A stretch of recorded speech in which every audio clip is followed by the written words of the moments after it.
This podcast is a member of the Voices of Wrestling Podcasting Network. Visit voicesofwrestling.com to hear the rest of our great podcasts, as well as show reviews, columns, opinions, and updates across the world of wrestling.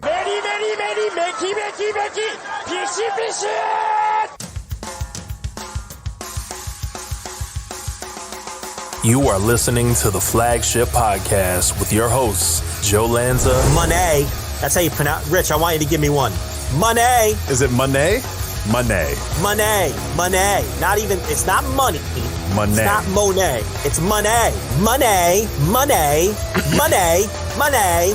Money. Money. Money. Money. Money. Money. We have to pronounce things properly here. Oh, of course, yeah. On this show, yeah, we're not going to fuck around on this show. Money. Money. Money. Money. Money. Money. It's money. Say it, Rich. Rich Craich. I'm Rockin' Rich. He's Jamming Joe. We got a great show for you. Blade Job and Chair Shotter here. Yeah, ding, ding, ding, ding, ding, ding. We got like bells ringing and everything. Yeah. And we are live on the Flagship Podcast. I am Rich. He is Joe. Joe, what's happening? I just listened to the intro. Yeah. The money. Mm-hmm. That is the most annoying fucking thing I've ever heard in my life. This is it. For the folks wondering at home, it's it. It's over. That we had our fun. We had our giggles. We had our laughs. It was the last time you will hear the money thing. I promise. It was funny. It was good. We got our jollies. Some people like it. Some people hate it. I'm good. It's over. I should have changed it already. It's February. That should have been our January thing. One more week for y'all, and now it's over. It's gone. So wave goodbye to the money thing. I can't believe we've subjected people to that. That is infuriating. How annoying it is. I had to edit it. I had to sit there and listen to the show and find every time that you said money and edit them all together. That was it. I was mad at you when that was over.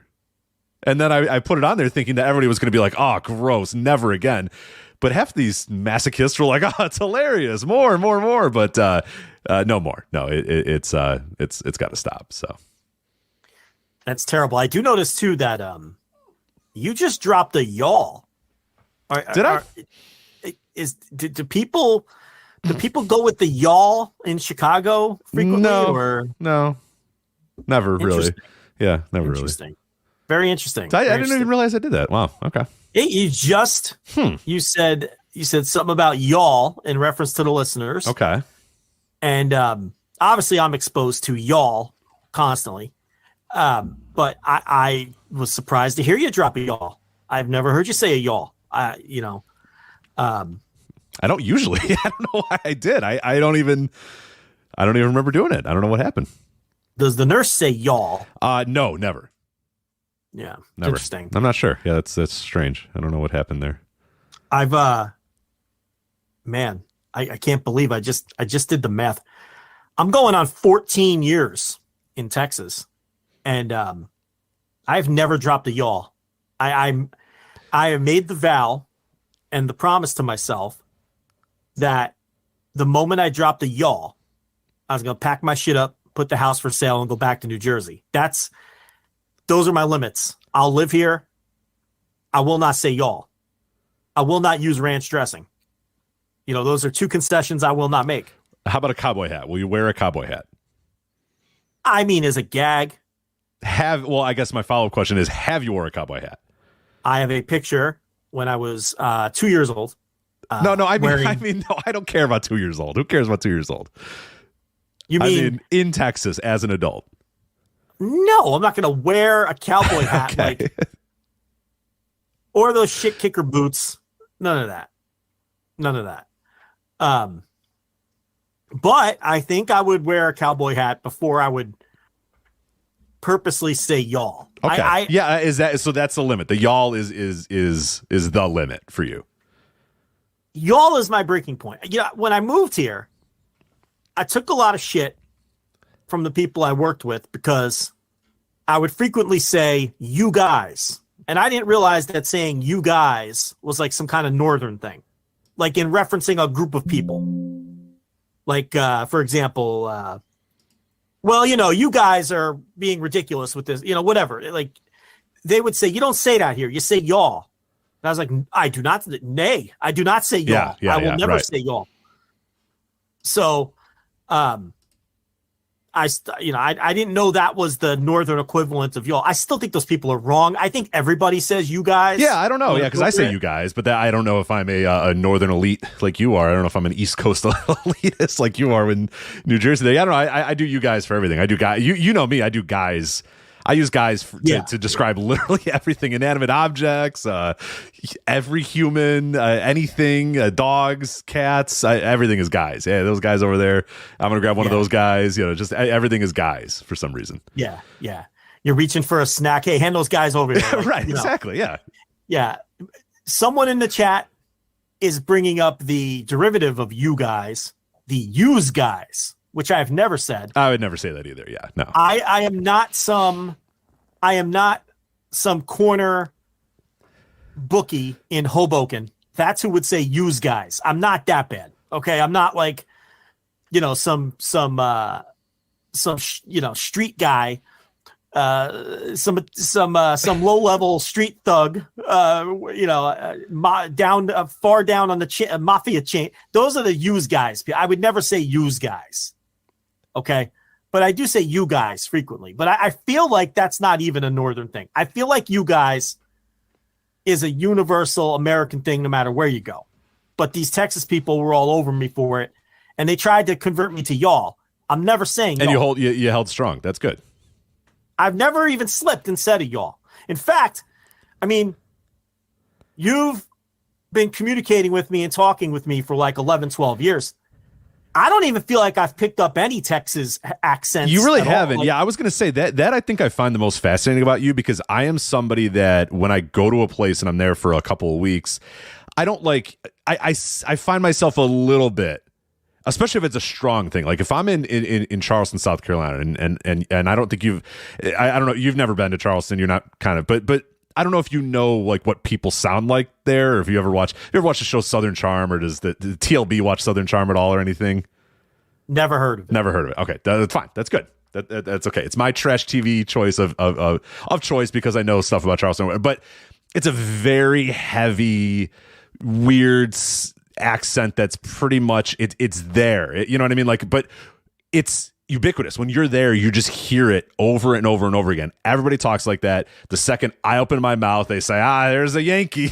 They know it from the second, because I'm talking so fast, and I always get, hey, slow down, Yankee. What's the rush? Where's the fire? And then these like weird Southern terms. But like when you're there for like a week or two, you start to kind of, I don't know, I find myself, I don't necessarily start talking that way, but I feel like I can understand them a little bit better. I feel like I'm talking a little slower. I'm not fully picking up on it, but I'm starting to get some of that. When I was in Italy, it was the same way. Where like after 2 weeks in Italy, I was just having like basic conversations in Italian. I don't remember any of it. I couldn't tell you now what I was saying, but like because we had to order all our food that way, or when you had to greet somebody, you did it. So that by the time I left there after like 2 weeks, I kind of I felt like I was kind of talking like, whereas you've been in Texas for 14 years now, and you just sound like fucking Jersey Joe still. You haven't changed at all.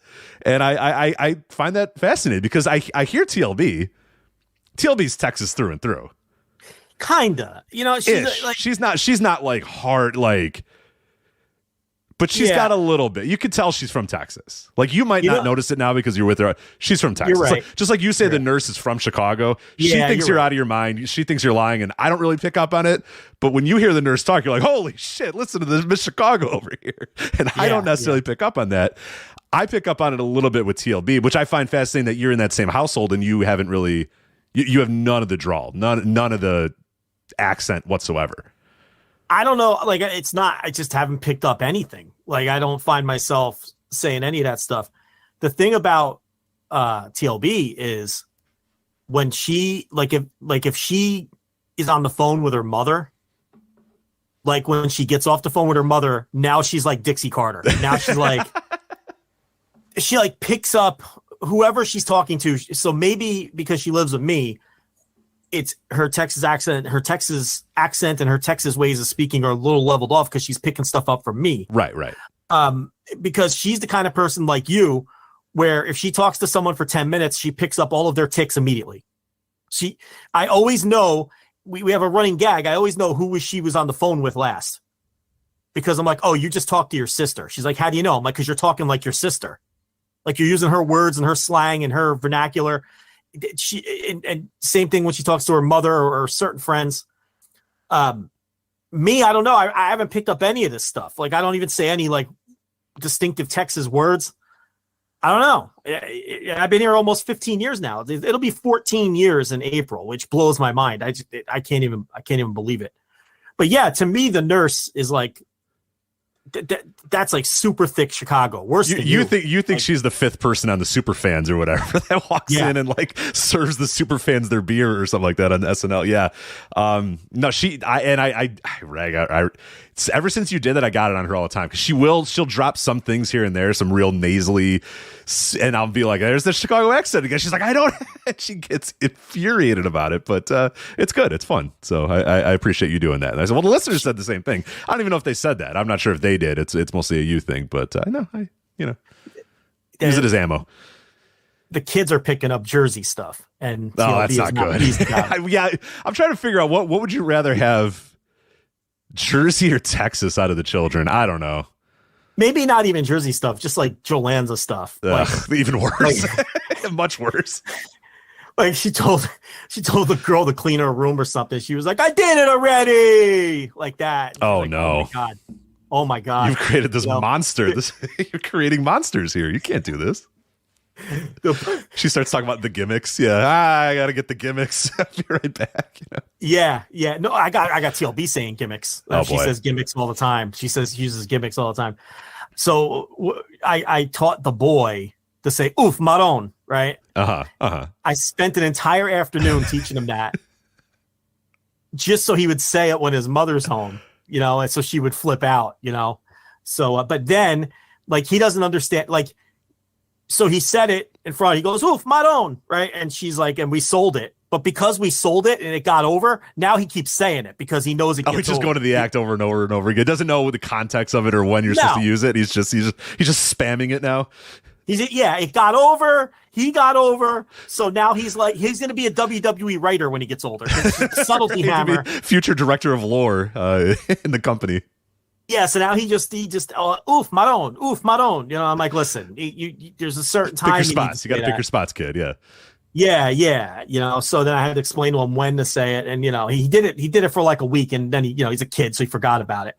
But yeah, so they're picking up some Jolanza things. I don't even know if they're necessarily Jersey things. What's funny is when I go back to New Jersey, as soon as I leave the airport and I go anywhere, a family's house, a restaurant, the streets, it fucking hits me, the accents. It's so weird. Like, even though I have it, when I hear it, I'm like, whoa, these people, what's wrong with them? Because I'm never around it anymore. Right.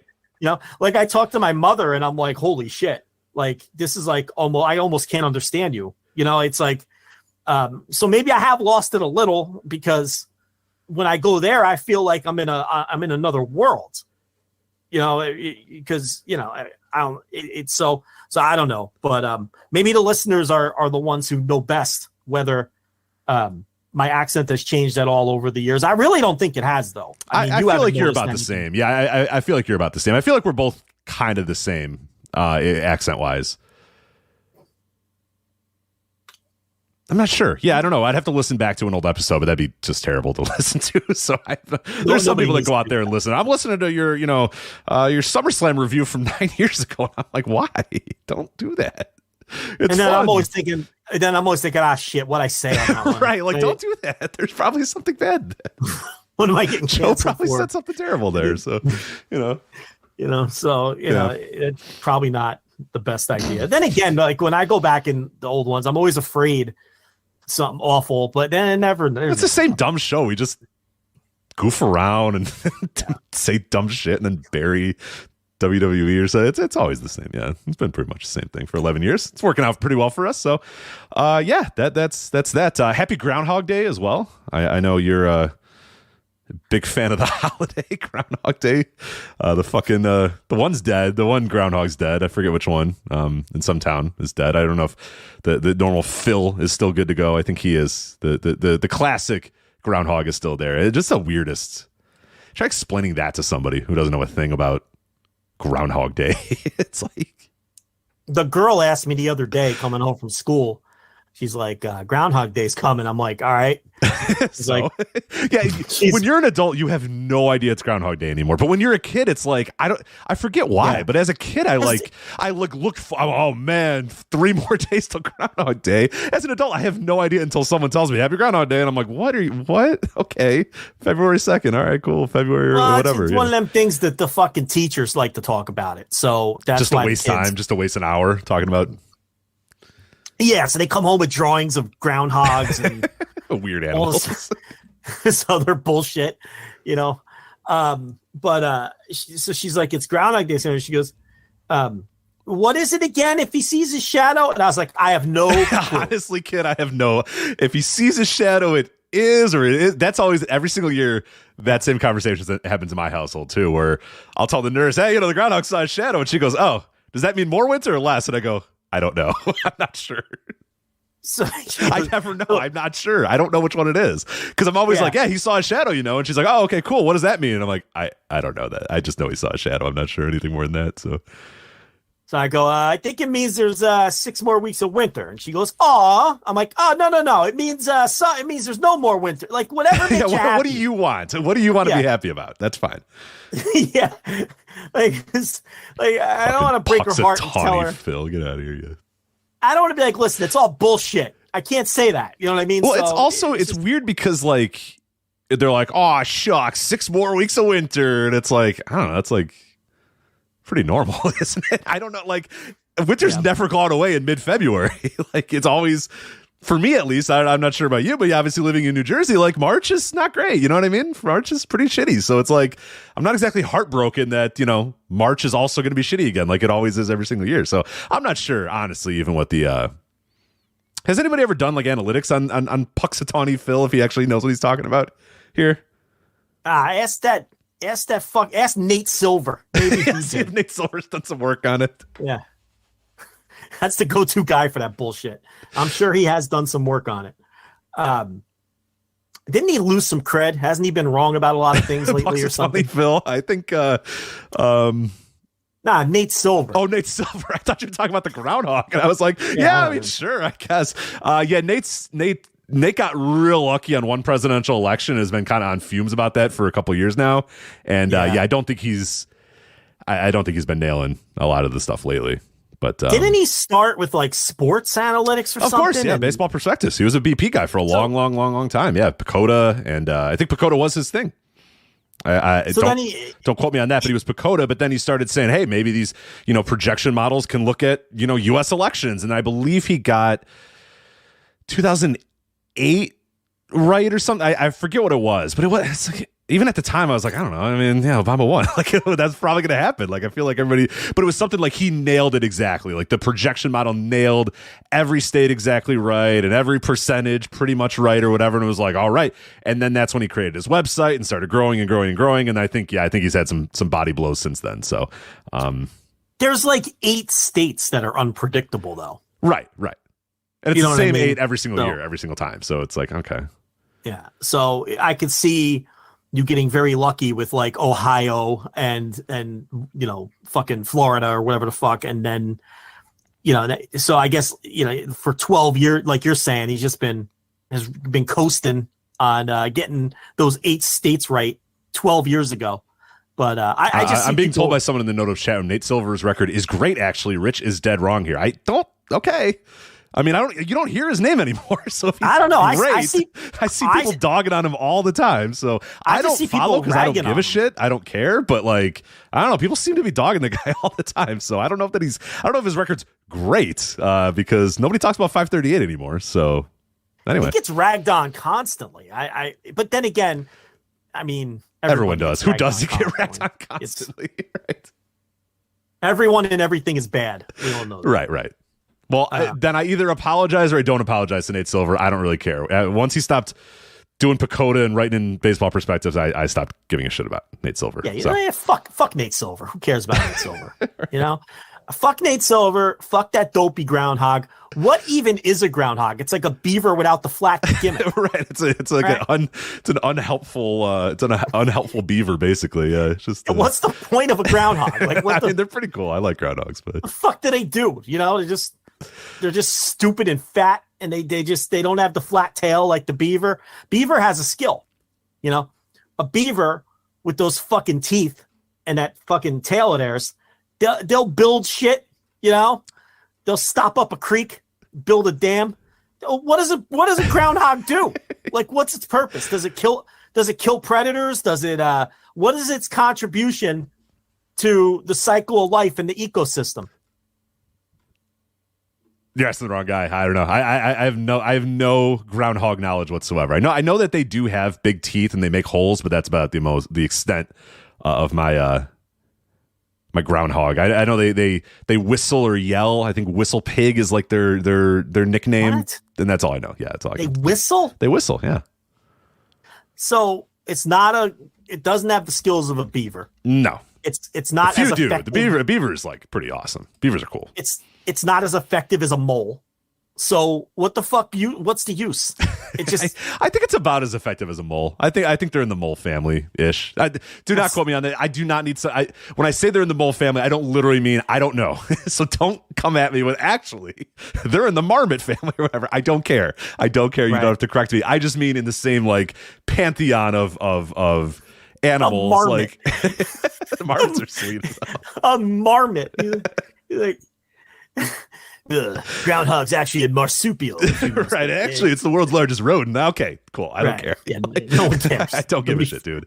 Yeah, I just they dig holes and that's all I got. So I don't know anything else about them. They dig holes and they incorrectly predict weather. We're being told in the room chat room the percentage for Puxatawny Phil not great. 39% of the time is he accurate on his. Yeah, see, it's shit. These groundhogs are shit. So, what are we doing? Let's move. Wait, but 39% at what? At predicting if there's. But then this is the thing too. Like, what are we judging on? More winter or less winter? Like, what do we? How do we declare winter over? And where? Right, it's the whole country. So it's not even like the winter could be done in Colorado, but then the winter it's still cold in Chicago. This is ridiculous. Well, I can't believe we're in the midst of our winter freeze. Texas. Are you one? I have no. I'm like your mother who has no concept of how big Texas is or where things are in Texas. Are you also frozen? Like completely everything's iced by you, or no? Is that just like Dallas and Fort Worth and? You're gonna be so disgusted. Are you ready for this? Yeah. Because I was disgusted. Tuesday night. We get an email. They closed school on Wednesday because it was going to be too cold. Oh, okay. No precipitation, Rich. Just too cold. Just too cold. So there was no school on Wednesday, which I found outrageous. Now what are we talking temp-wise? Listen, it's been wet and nasty and cold. All I can tell you is it wasn't nothing. It didn't even freeze. Like it was just wet outside and they closed the schools. It was utterly ridiculous. These people, they just don't know. As soon as it dips below 40, it's a state of panic around here. Now, on the rare occasion it snows, I understand because they don't know how to drive in the snow. That's understandable. They'd all be dead. They're all going to be in a ditch. So when it does snow, I understand, even when it's a dusting, why they shut things down. But they shut down everything because it was cold on Wednesday. It's just gross. But what can you do?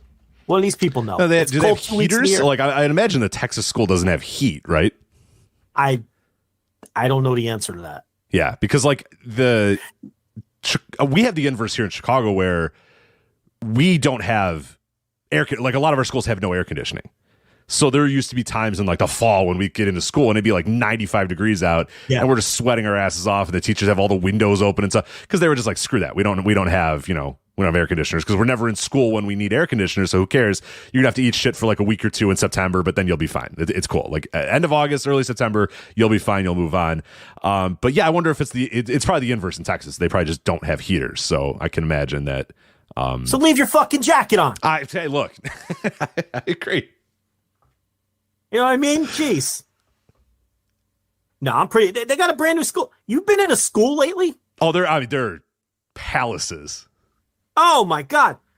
They built this fucking thing like 3 years ago. So, I go to these parent teacher bullshits, right? They don't even, do you know, I'm probably going to date myself here, but that's okay. Rich, do you know they don't have chalkboards anymore? Why would they? They don't have chalkboards. You are anymore. dating yourself. Even when I was in high school, they got rid of all of our chalkboards. So you didn't have chalkboards. No, we just had whiteboards. We just had whiteboards everywhere. What year did you graduate? No. Oh no. So you're dating yourself too, buddy. Okay. Right, I graduated in 2005 is when I graduated. Yeah. All these people in the chat saying marker boards. No, you're all wrong too. You know what they have in every classroom in that school now? They're fucking like 50-inch television monitors that look like TVs, right? And then they have these special, like, weird writing pens that are only specific for the monitor, and it's all, like, electronic. Like the smart boards, I think they're called, right? Yeah, maybe. I don't know. And you go in, and, there's a screen. It has their whole itinerary, like, listed on the side. 1 o'clock, we're doing the fucking alphabet. 2 o'clock, whatever the fuck, going outside to play with rocks. 3 o'clock, or, 12:30, recess, whatever. And the teacher has, like, this gimmick that writes on the fucking and it has wheels. They can move it anywhere they want. That shit blew me away. I'm used to some type of board on the fucking wall, either with chalk or the fucking dry erase like you're talking about. That's what I had. This is crazy. They don't have that anymore. It just doesn't exist. This sounds like a school that definitely has a heater, right? They have heating and air conditioning for sure. I'm sure they do. I mean, it's a brand new. They built it 3 years ago. I'm sure. It's got both. So they must have all that shit. But I don't know. What the fuck are we even talking about? No, we were talking about groundhogs and stuff. But I guess we can talk about wrestling at some point today. And while unfortunately the wrestling we're gonna have to start off talking about here, we're gonna get to plenty of other stuff as well. We'll talk about the Royal Rumble. We'll review the Royal Rumble. We'll talk about the WrestleMania Goes Hollywood card so far. If you think I'm gonna ever call it WrestleMania 39 or whatever and not just go by WrestleMania Goes Hollywood Saturday and WrestleMania Goes Hollywood Sunday, you do not know me, because it is going to be WrestleMania Goes Hollywood the entire time this WrestleMania. But AEW house shows, we'll talk about that. Reelz, we'll do a hey, do you have Reelz segment to figure out if we do, in fact, have Reelz, because Reelz is going to start getting into the wrestling game. CMLL, I cannot fathom the last time that you and I talked. Can't even predict or try to guess the last time we talked about CMLL. Probably 2019, maybe early 2020. In a context of, hey, we watched CMLL and let's talk about it, and not, hey, is CMLL going to die or what? Because that's maybe what we did in 2020 and 2021, where it felt like, oh my God, this institution that's been around, for 90 years at this point, or whatever, felt like it was on death's door. But it's hot. It's back, baby. So we're going to talk about CMLL. Also, the Kota Ibushi situation. So obviously, if you're a subscriber to flagshippatreon.com, none of this Kota Ibushi news from this week is a big surprise to you, because, we've been reporting it. You've been reporting it for what felt like about a year now, basically for months and months and months, reporting exactly what happened and exactly how it was going to happen. It all went down exactly as you said, but we're still going to recap what happened there with Kota Ibushi, what's next for him, and a little bit of speculation about, what we think might be next for him, or what's going to happen. Also, New Japan's got the New Beginning shows coming up this weekend, but we are going to have to start off, unfortunately, with the news that Lanny Poffo, Leaping Lanny Poffo, passed away at the age of 68. Hacksaw Jim Duggan was the first to share the news online. And unfortunately, we have to bid adieu and discuss the life and career of Leaping Lanny Poffo. Joe, what are your Lanny Poffo memories? I always thought he was very underrated. I mean, whenever we've talked about Lanny Poffo, whenever I watch his stuff, and, in a lot of places he was used as a job guy or an enhancement guy or a jobber to the stars. But his stuff was always ahead of its time. And I thought that, for his time, he was a very forward-thinking and innovative wrestler who was doing stuff that you really wouldn't see again, until 10, 15 years later.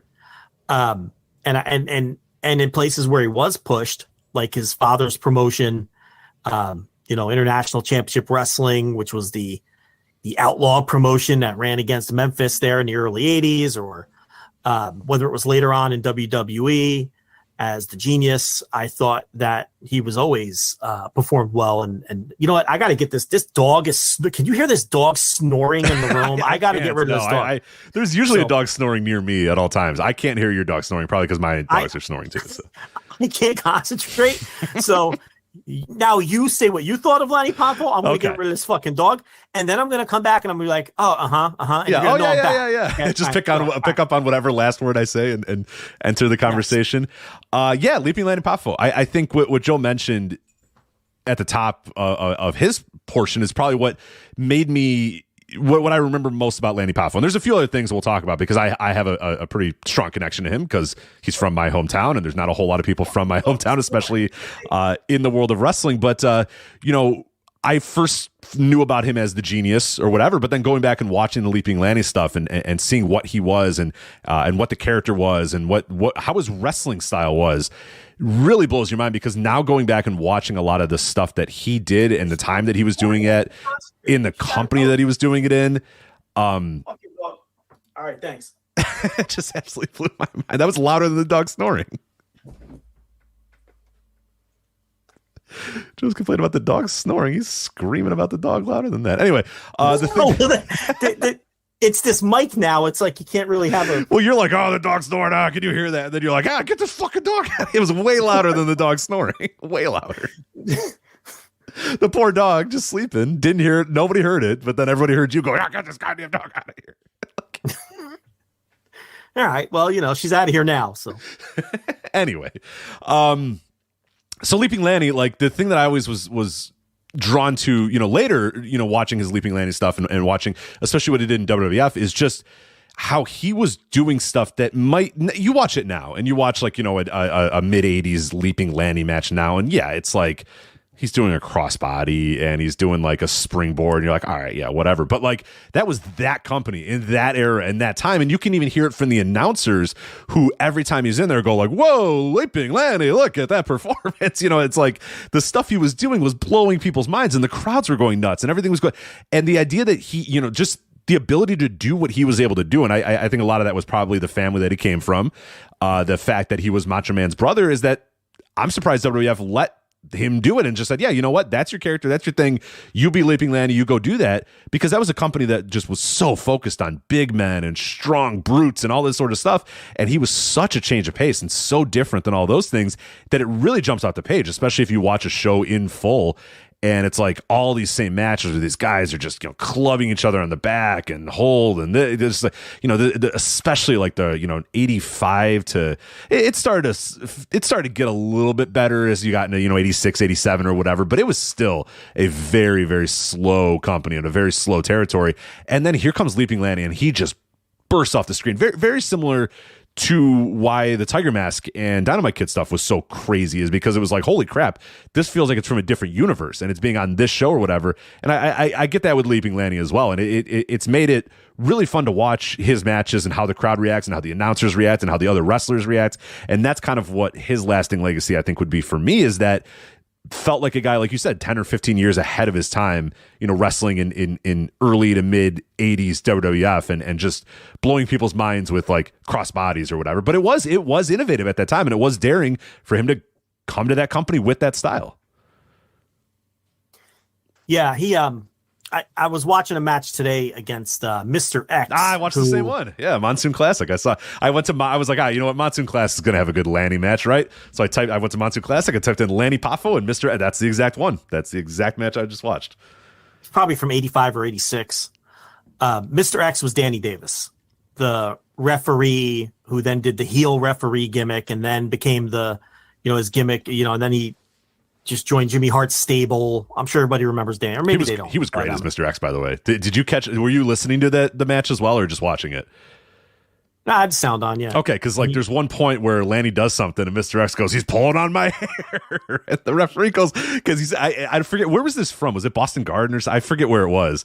But it was a very ethnic referee because he's like, hey, you ain't got no hair. And I was just my God. He's like, what hair? X, you ain't got none. I was just like, oh man, this is old school WWF, man. Like this is classic stuff. Just, Yeah. Just Eastern Seaboard referee. Insert Eastern Seaboard town referee. Like, yeah, it was from July 21st, 1985. Let me see if I could find the town. Obviously, they were still, that was pre-full expansion. Obviously. Right. This guy was from the East Coast. He was definitely East. I'll tell you that, but it's for sure. Let's see. July 21st, 1985, but that's the air date because this isn't, but then again, Cage Match isn't entirely complete. Right. From that era either. So no, it's not, that match isn't on Cage Match. So I don't really recognize the arena. Who did commentary? Maybe I could figure it out. It was Jesse and I think Gorilla. Yeah, it was definitely Jesse. I know for a fact Jesse was in it. It's from All Star Wrestling, so it might not be from one of the big. It might not be from Boston, Philly, New York. That's true. Toronto. That's true. It was pretty dark. I'll tell you. I don't know where they were, but it was very. You could see the ring, and that's about it. Anyway, it's a short match, but Poffo finishes the match. He wins the match. Well, first right out of the gate, he gives him like a Death Rider. Like the first move of the match is what we call today a Death Rider, right? So he does like the double arm DDT, and Mr. X goes flying over and does the flip bump, and then the finish of the match, he like does a nip up. They do a side headlock and he takes him down, and then Poffo does a nip up, and Mr. X is like all confused by this, like I can't handle this athleticism, right? And then he finishes the match. He does a springboard splash. And again, this is 1985. This just wasn't done. And then he pulls him into I want to note about that springboard is WWF's ropes were always so loose.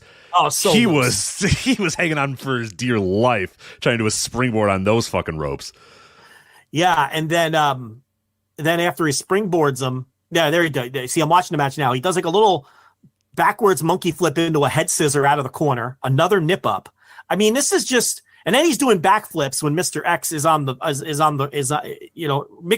X takes a powder and rolls out of the ring, and Poffo just starts doing backflips like he's Ricochet. Like, this is 1985.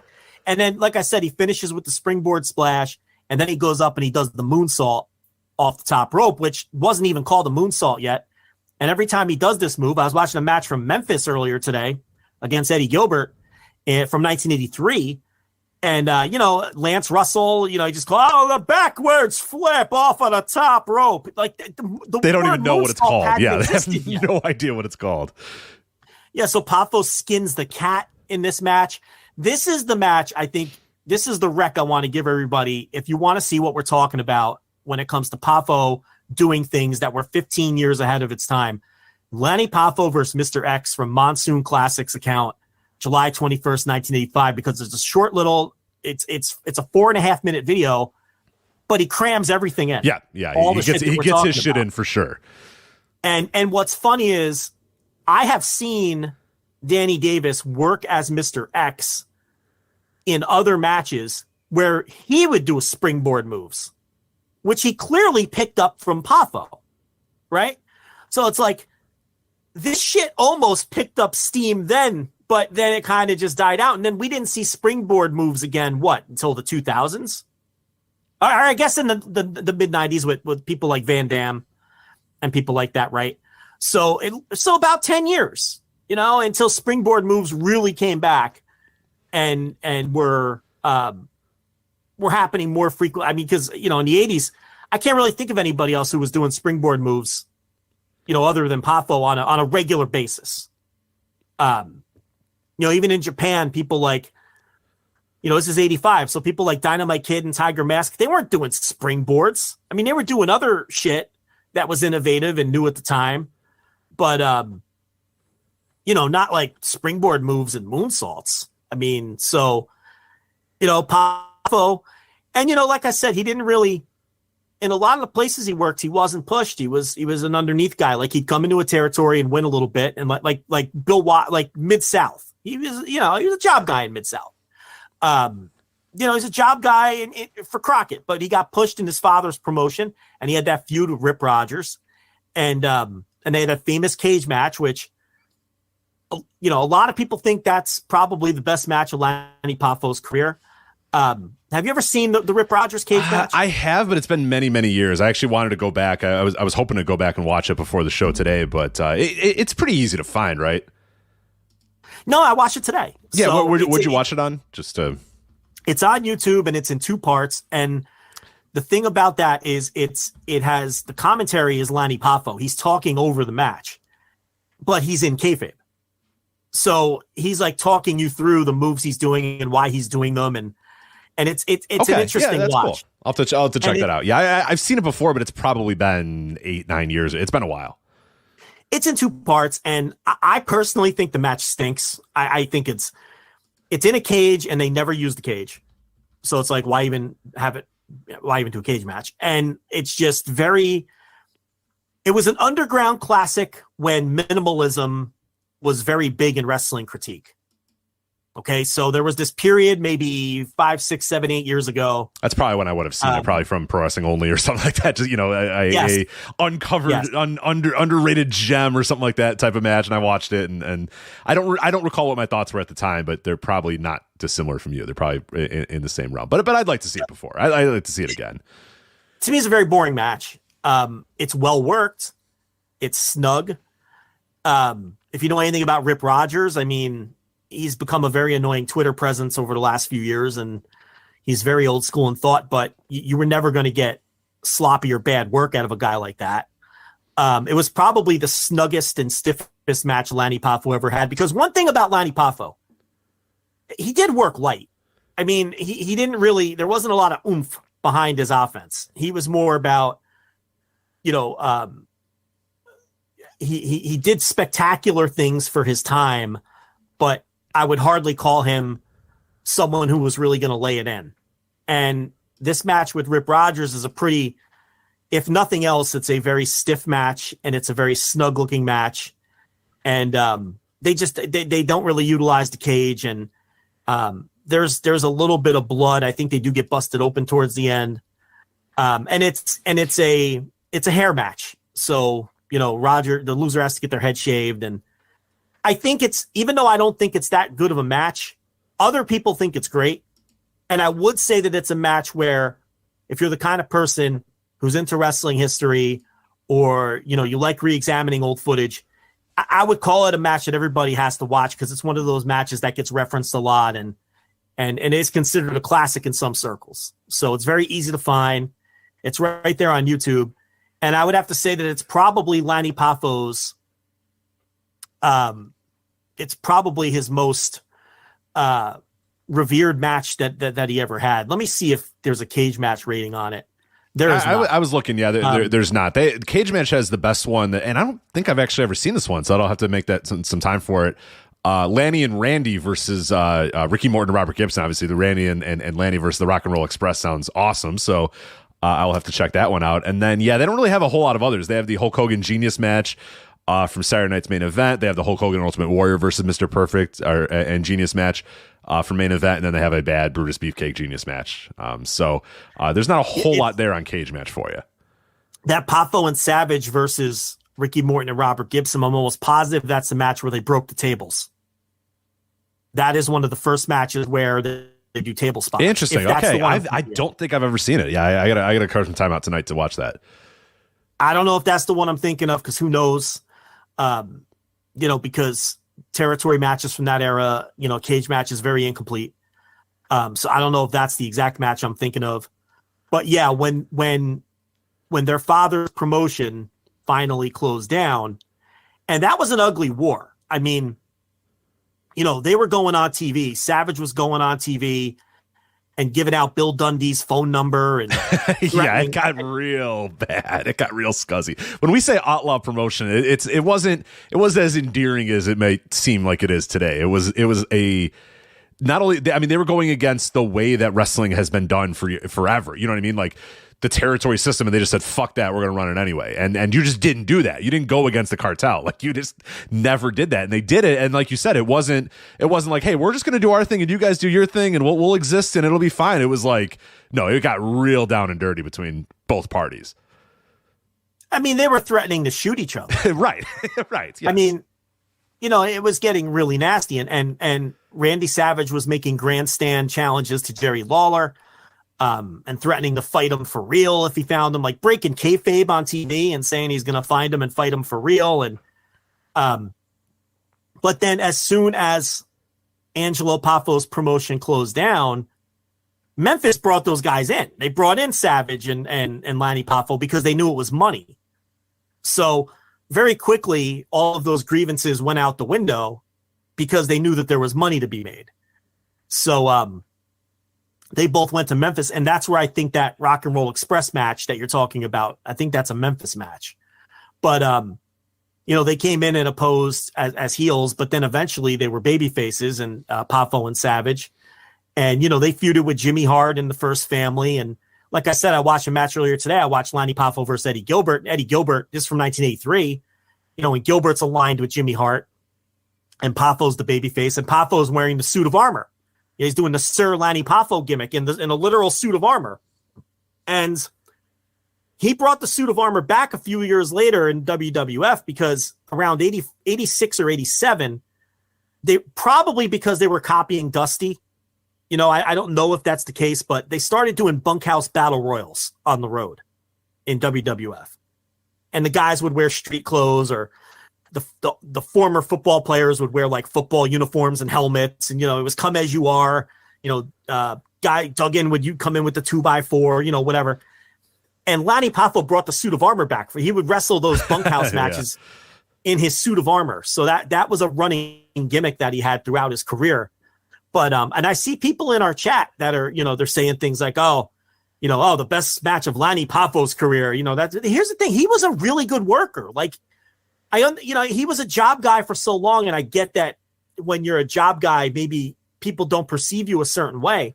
But if you watch that footage from ICW or from Memphis, or, quite honestly, even the early WWF stuff where he was a job guy, where he was, not really a full-fledged job guy. He would do jobs on TV, of course, but he was more of a jobber to the stars. Right. Like, he would get wins over the actual jobbers. We always say there was a hierarchy of jobbers. There was your guys that were never going to beat the top guys. They were never going to beat the top heels, but they would beat the other jobbers. There was your lowest of the low jobbers, and they lost everybody. And then there was those middle jobbers that would lose to the stars, like you said, jobber to the stars, but they would beat on a TV. Mr. X, Lanny Poffo's going to beat Mr. X. But when he goes in there in the ring with a main event or a semi-main event, he's not going to win that match. But so he's not a full-on jobber. He's a jobber to the stars, like you said. It's probably the best way to put it. Yeah, and he would beat the other jobbers, and he would even beat the other jobber to the stars. In other words, if he was on the road and he was wrestling Iron Mike Sharp or he was wrestling Jose Luis Rivera or somebody like that, he would go over. Right, he was in the upper echelon. He was definitely in the upper echelon. Yeah, he was probably the most respected jobber to the stars on the roster because he would beat Barry Horowitz. He would beat those other guys. But he would lose to anyone who was pushed. And he was always over more than the level of his push. Like, he would get pops for those television jobs. He would get pops in the arenas, especially when he was doing the poem gimmick with the Frisbees. Kids like that. He would always get a big pop in Madison Square Garden. He would read the poem where he'd be some terrible poem where he's putting down the whatever heel he was wrestling. And then he would have the poem taped to the inside of the Frisbees, and then he would throw the Frisbees to the crowd with the poem taped inside. And then his big break came in 89 when, he turned heel and did the Genius gimmick and was managing Mr. Perfect. And all of those years of doing television jobs and being a house show jobber, but being on the road all that time eventually paid off, and he got a main event program. And he was a tremendous manager too. And this is unfortunately, this is when he stopped wrestling as regularly as he was as Leaping Lanny, but he still got in there every so often. And when he was in there, even as a manager, he was so physical as a manager, and that it helped so much when he was in there. When Mr. Perfect is feuding with Hulk Hogan or whatever, him being able to get in there and take bumps and look great doing it was a huge part of what got that character even more over and made it work for when it worked. So I love the Genius. I mean, it was ultra heat. Everybody hated him. He was so good at it. He kind of flipped. Obviously, he flipped the poem thing around and turned it into a thing that everybody started to hate. And he was just a very physical manager, especially in that era where they started to kind of get away from that a little bit in WWF, where you had guys like, Jimmy Hart wouldn't do that much. Mr. Fuji never did anything. Like there was a bunch of guys that weren't really doing that anymore. They just kind of came down and sat by ringside. Like Bobby Heenan at that point probably wasn't taking any more bumps because of his neck, and his body was kind of falling apart from years and years of doing it. So then you have the Genius come out there, and yeah, the babyface would get a hold of him, sock him upside the head or bang his head into and then he'd go flying, and his papers would go all over the place, his letterboard, his hat would go flying, and so it all looked really cool, and it all worked. And yeah, that Genius run, it sucks because we were kind of he wasn't able to be Leaping Lanny, wasn't able to have great matches or whatever, but it didn't matter. I mean, it was fine. And like you said, financially, I'm sure he loved it because it was the best run and the longest run of his entire career, doing it for until what, 92, 93? Because he was doing the Beverly Brothers. That was 93, I think, still. Yeah, it was still 93. Then he moved on to the Beverly Brothers, yeah. But the Hennig feud with Hogan was Poffo's chance to work a main event feud. And like you said, he had that Saturday night's main event match against Hogan. Yeah, main event. Saturday night's main event. I mean, quote unquote main event. But everybody knew Saturday night's main event. If you look at it, the structure of the shows, we've talked about this a bunch of times. Yeah. It's done like Saturday Night Live. That is, trust me, Hogan and Genius was the main event, even though there was 4 matches afterwards. Everybody was there to see Hogan and the Genius. And yeah, that was a huge match. I mean, it went Ultimate Warrior and Andre the Giant was before them, and then it was Hulk Hogan and the Genius. And I think that's a pretty damn good match. I like that one a lot. Nice. He's the thing about him is he would bump all over the place for these guys, and clearly had no ego. I mean, he was a job guy for most of his career. And, even when Mr. Perfect was feuding with Hogan, the Genius was really there to, Mr. Perfect could talk, but the Genius was there to do some talking and to take bumps until they were ready to blow the thing off. Now, that was the least financially successful feud of the Hulkamania era for Hulk Hogan. But, I mean, it still drew by standards of other times. It just didn't draw for the standard of that time. And really, Hogan was starting to wind down by then anyway. That really was past the peak. The peak was probably 86, 87. Right. People thought it was that feud or whatever, but then it was like, the Earthquake one didn't draw that well. The Mr. Perfect one didn't draw that well. And then he just never really drew that well again in terms of like in WWF in that character. Because then the Slaughter thing obviously was a disaster. Yeah. And he never really got back on track after that. But I think that was probably just going to happen no matter what. Like, I don't know that it was necessarily those feuds specifically, but over him just eventually kind of wearing down a little bit. Well, the idea at the time was this was proof that Hogan had to be in there with big guys. Right.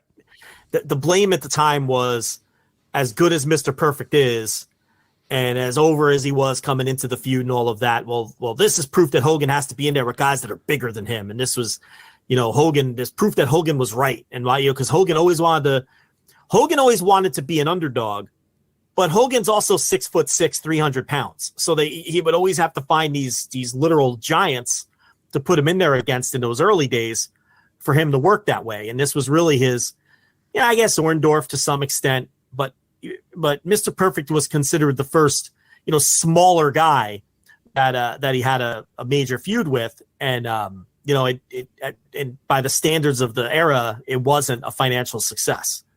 But like you said, Hogan never got as big again as he was in 85, 86, 87. So maybe history has been unkind to that Mr. Perfect Hulk Hogan feud. I don't know. I'd have to examine, some of the ones you named that came after. We know the Slaughter one didn't work. That might have just been the tone of it more than anything else. Yeah. That probably was.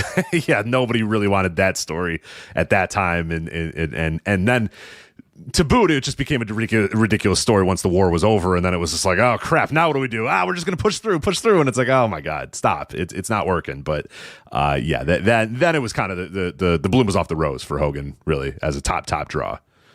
Yeah, so I would say, if you want to watch some Poffo from all eras, find the Rip Rogers cage match. Find that Hogan match from Saturday Night's Main Event during the Genius era. I would say find those Memphis matches, either, against anyone really, but the Rock and Roll Express stuff. That one looks like Memphis. It's available. I didn't click the link because obviously we're doing the show here, but it looks like it is available on YouTube. So you can, if it's not that one, it is a Randy Lanny versus Rock and Roll that is available on YouTube. Yeah. Another match that I really love, and I want to get the exact date. And listen, it's not a 5-star classic or anything, but it was one of Harley Race's very first matches when he came to the WWF. And let me see if I could find it. I could probably find it faster if I go through Harley Race. But at any rate, it's Harley Race versus Lanny Poffo. It is on Peacock for sure. I know it's on the network in, what do they call that with the old house shows? Old School maybe, or something like Old that? School, I think Old School is what they're called. I checked today, and the match is not on YouTube, but I know for a fact it's on the network. The date is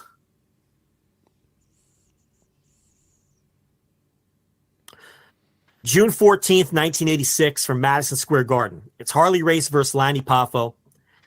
It is one of Harley Race's first televised matches when he jumps. He's not King Harley Race yet. He's handsome Harley Race. So he hasn't even, they haven't even given him a gimmick yet. And again, is it a 5-star classic? Are you going to be ripping out your notebooks? No, but I think it's a great example of what both guys do well. And it's two old territory guys just having a good old territory style match, which if you know anything about the WWF house shows from that era, they weren't very good. Right. You'd get guys like, yeah, that's something notable that they went out there and had an okay match is notable. Yeah, and they just, Race is doing spots on the floor, and it's just unlike the house show matches in that company at that time.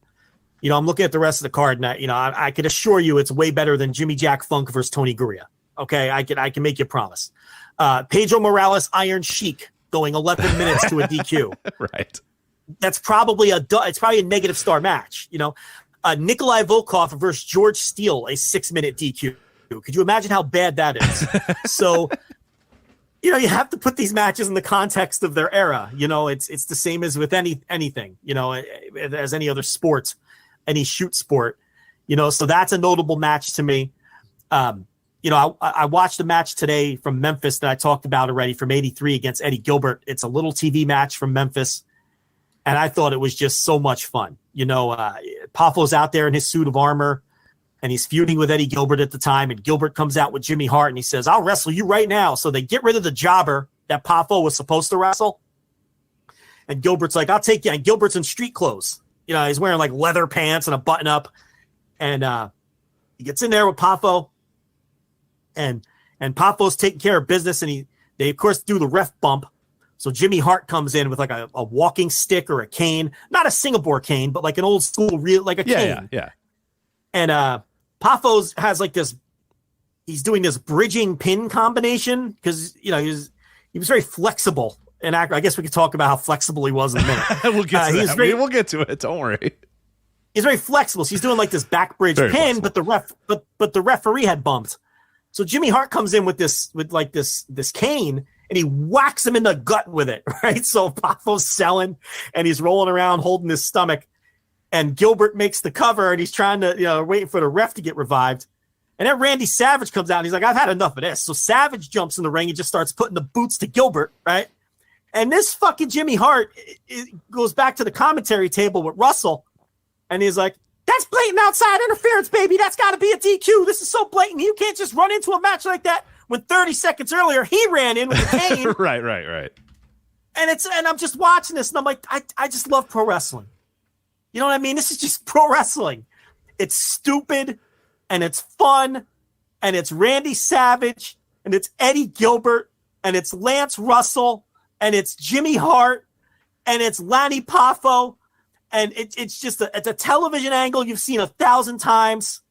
But, that 6 minutes was just so entertaining and so much fun. And the kicker? They did disqualify Poffo. They disqualified the referee. Right. Jimmy Hart was right. The referee wakes up and Savage is in there stomping a mud hole into Eddie Gilbert, and he does get disqualified. And Jimmy Hart's jumping up and down, and it's just it's just great, and it's a shame that a lot of people just know Lanny Poffo as the jobber that threw the frisbees, because there was, and he was a good promo guy, very articulate, well-spoken, and he did sort of these not I don't want to say they were like in the style of a Nick Bockwinkel, who always spoke like an aristocrat or something like that. But that's kind of how they probably came up with the genius gimmick, right? Because he was so well-spoken and witty, and he would never scream or yell. He was the way he talked was always like, I'm when you do this, it always had like an aura of like, I don't know, it was deep and like very enunciated and stuff. So it came across like he was being an asshole. You know what I mean? So that's why the genius character works so well. He didn't change a thing. He sounded exactly the same when he was the genius. Yeah. It was just, they told you, no, this guy's an asshole now. Boo this guy. Everyone's like, this guy sucks. But the different, he was saying, I am the smartest man in the world. Right. It's like, it was a very and when he was a baby face, it would be, it's like, I'm not mad. I'm just smarter than these heels, and I'm going to explain to you why. Right. And he was just so he was a good promo, ahead of his time as a worker, and he really did have a super fun career. And whenever we've talked about him, I've always talked about how underrated I thought he was. And whenever I come across his stuff, I watch it. And he had a aside from the cage match, he had a long feud with Rip Rogers in ICW, and there's ICW footage is very hard to find, but there is some out there. It's always an awful quality, but it's always worth a watch. It's very much like Memphis and Continental and those promotions from that area of the country, where it's a wild ride. It's Randy Savage, Lanny Poffo, One Man Gang, Ron Garvin. Not the one man. Ron Garvin was One Man Gang, Ron Garvin. And actually, the guy who would become One Man Gang, Crusher Broomfield, was there too. But he was there just not as One Man Gang, yeah. Right, because Ron Garvin was One Man Gang, and the guy that would become One Man Gang, the more famous One Man Gang later, Crusher Broomfield, was in that promotion. I think Bob Orton spent some time there. Pez Whatley was a regular. Rip Rogers. It really was a fun promotion if you can get your hands on some of that stuff.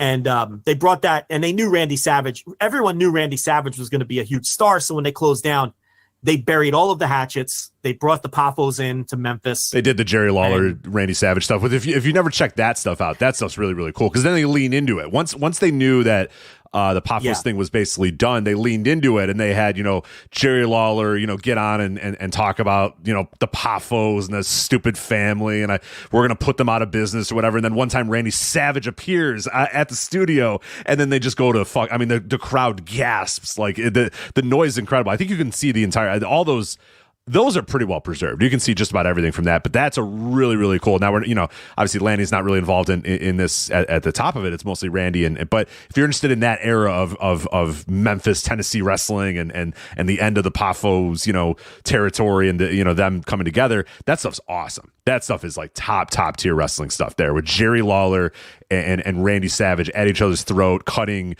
worked semi-shoot promos at each other, and then just beating the living hell out of each other. It's really, really good stuff. Yeah, and then when WWF came calling for Savage, they brought Poffo along with him. And, and we kind of talked about that era already. Savage got the big push right out of the gate with Elizabeth, where the idea was all the managers were clamoring for him, and he ended up choosing Elizabeth, who was an unknown, and that was the big angle. And then they repeated that angle a couple of times. They did it a couple of years later with Bam Bam Bigelow, where all the managers were vying for Bigelow's services because he was this can't miss prospect, and Bigelow ended up choosing Oliver Humperdinck, and I'm sure didn't AEW even do something similar with Jade? They did with Jade with Jade Cargill. They had Smart Mark and all these other people waiting to get her. Yeah. Yeah. So that's the first time I ever saw that done was with Randy Savage. I'm sure it was done in some territory somewhere or somewhere else, but that's the first time I ever. Bam Bigelow was a famous one too. They did it with him. Yeah. A couple years later with Bam Bam. So that was and I see someone saying in the chat, there were table spots done in the 1920s. Okay, but who cares? I mean, for 60 years no one did them, and then these guys did them in 1984. So it's like those kind of arguments always annoy me because it's like, okay, yeah, you could probably go back and find someone who did something first, but that doesn't necessarily mean they were the innovator. Right. Okay? If people didn't start doing it after them, like you always say with tables in the indies and chairs, Sabu, doing a lot of stuff like, no, yes, there were people that did stuff like Sabu did it before, but the fact that once Sabu does it, everybody starts doing it. A couple years later, literally everybody is doing the Sabu shit. He's the innovator, not the guy who was the first person to ever do that style. Right. You know what I mean? Like that. People are doing table spots today because of Sabu.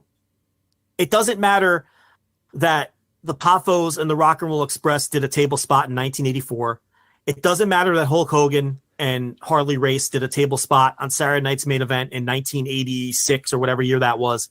And it doesn't matter if somebody did a table spot in 1920. The reason people are doing table spots today is because of Sabu. And it doesn't take anything away from the Poffos and Ricky Morton and Robert Gibson doing a table spot in 1984 that somebody did one in 1920, because they probably didn't know that somebody did one in 1920. And the people in Memphis in 1984 didn't see anyone do a table spot in 1920. So it's irrelevant. Like, they innovated it for that time and that period in 1984. They did a table spot and it was a big deal because table spots simply weren't being done.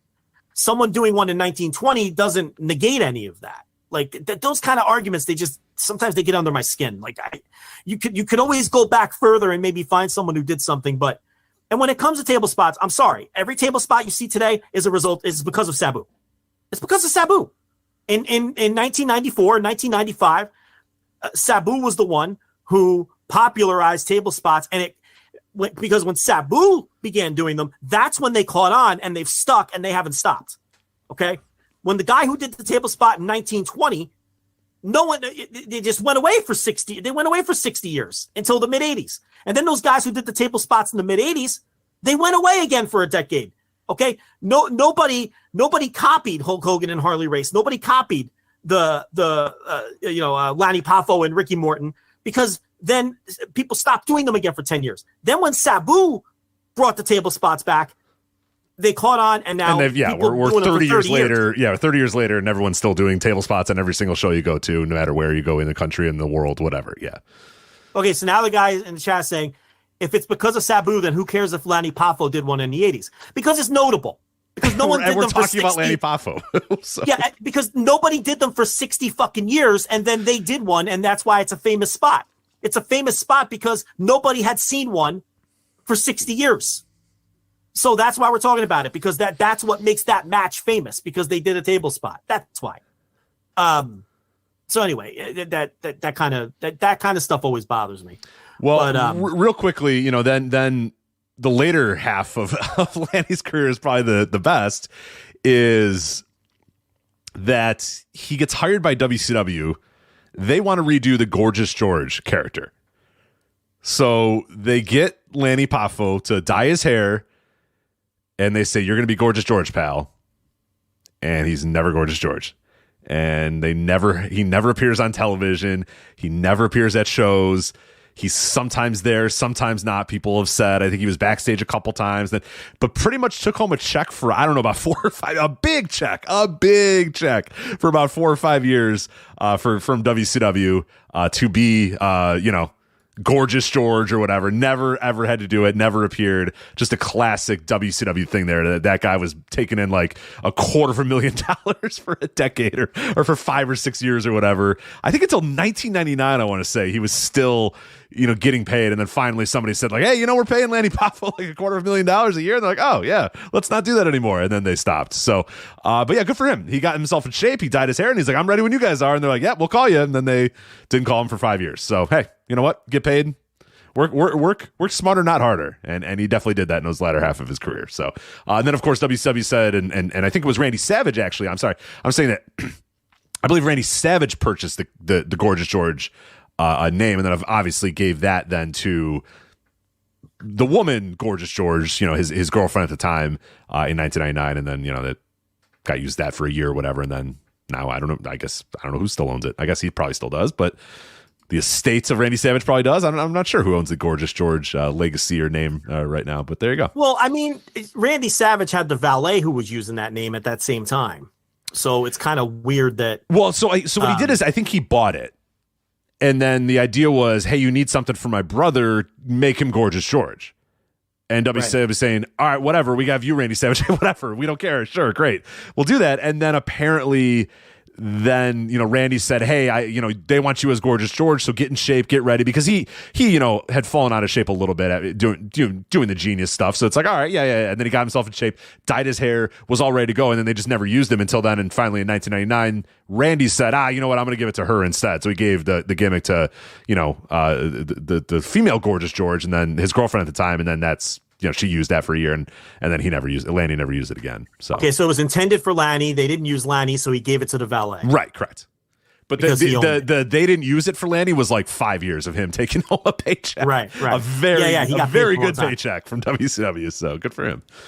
What's also funny is, I don't know if you remember Rob Kellum, but he worked as the Maestro in WCW around that time as well.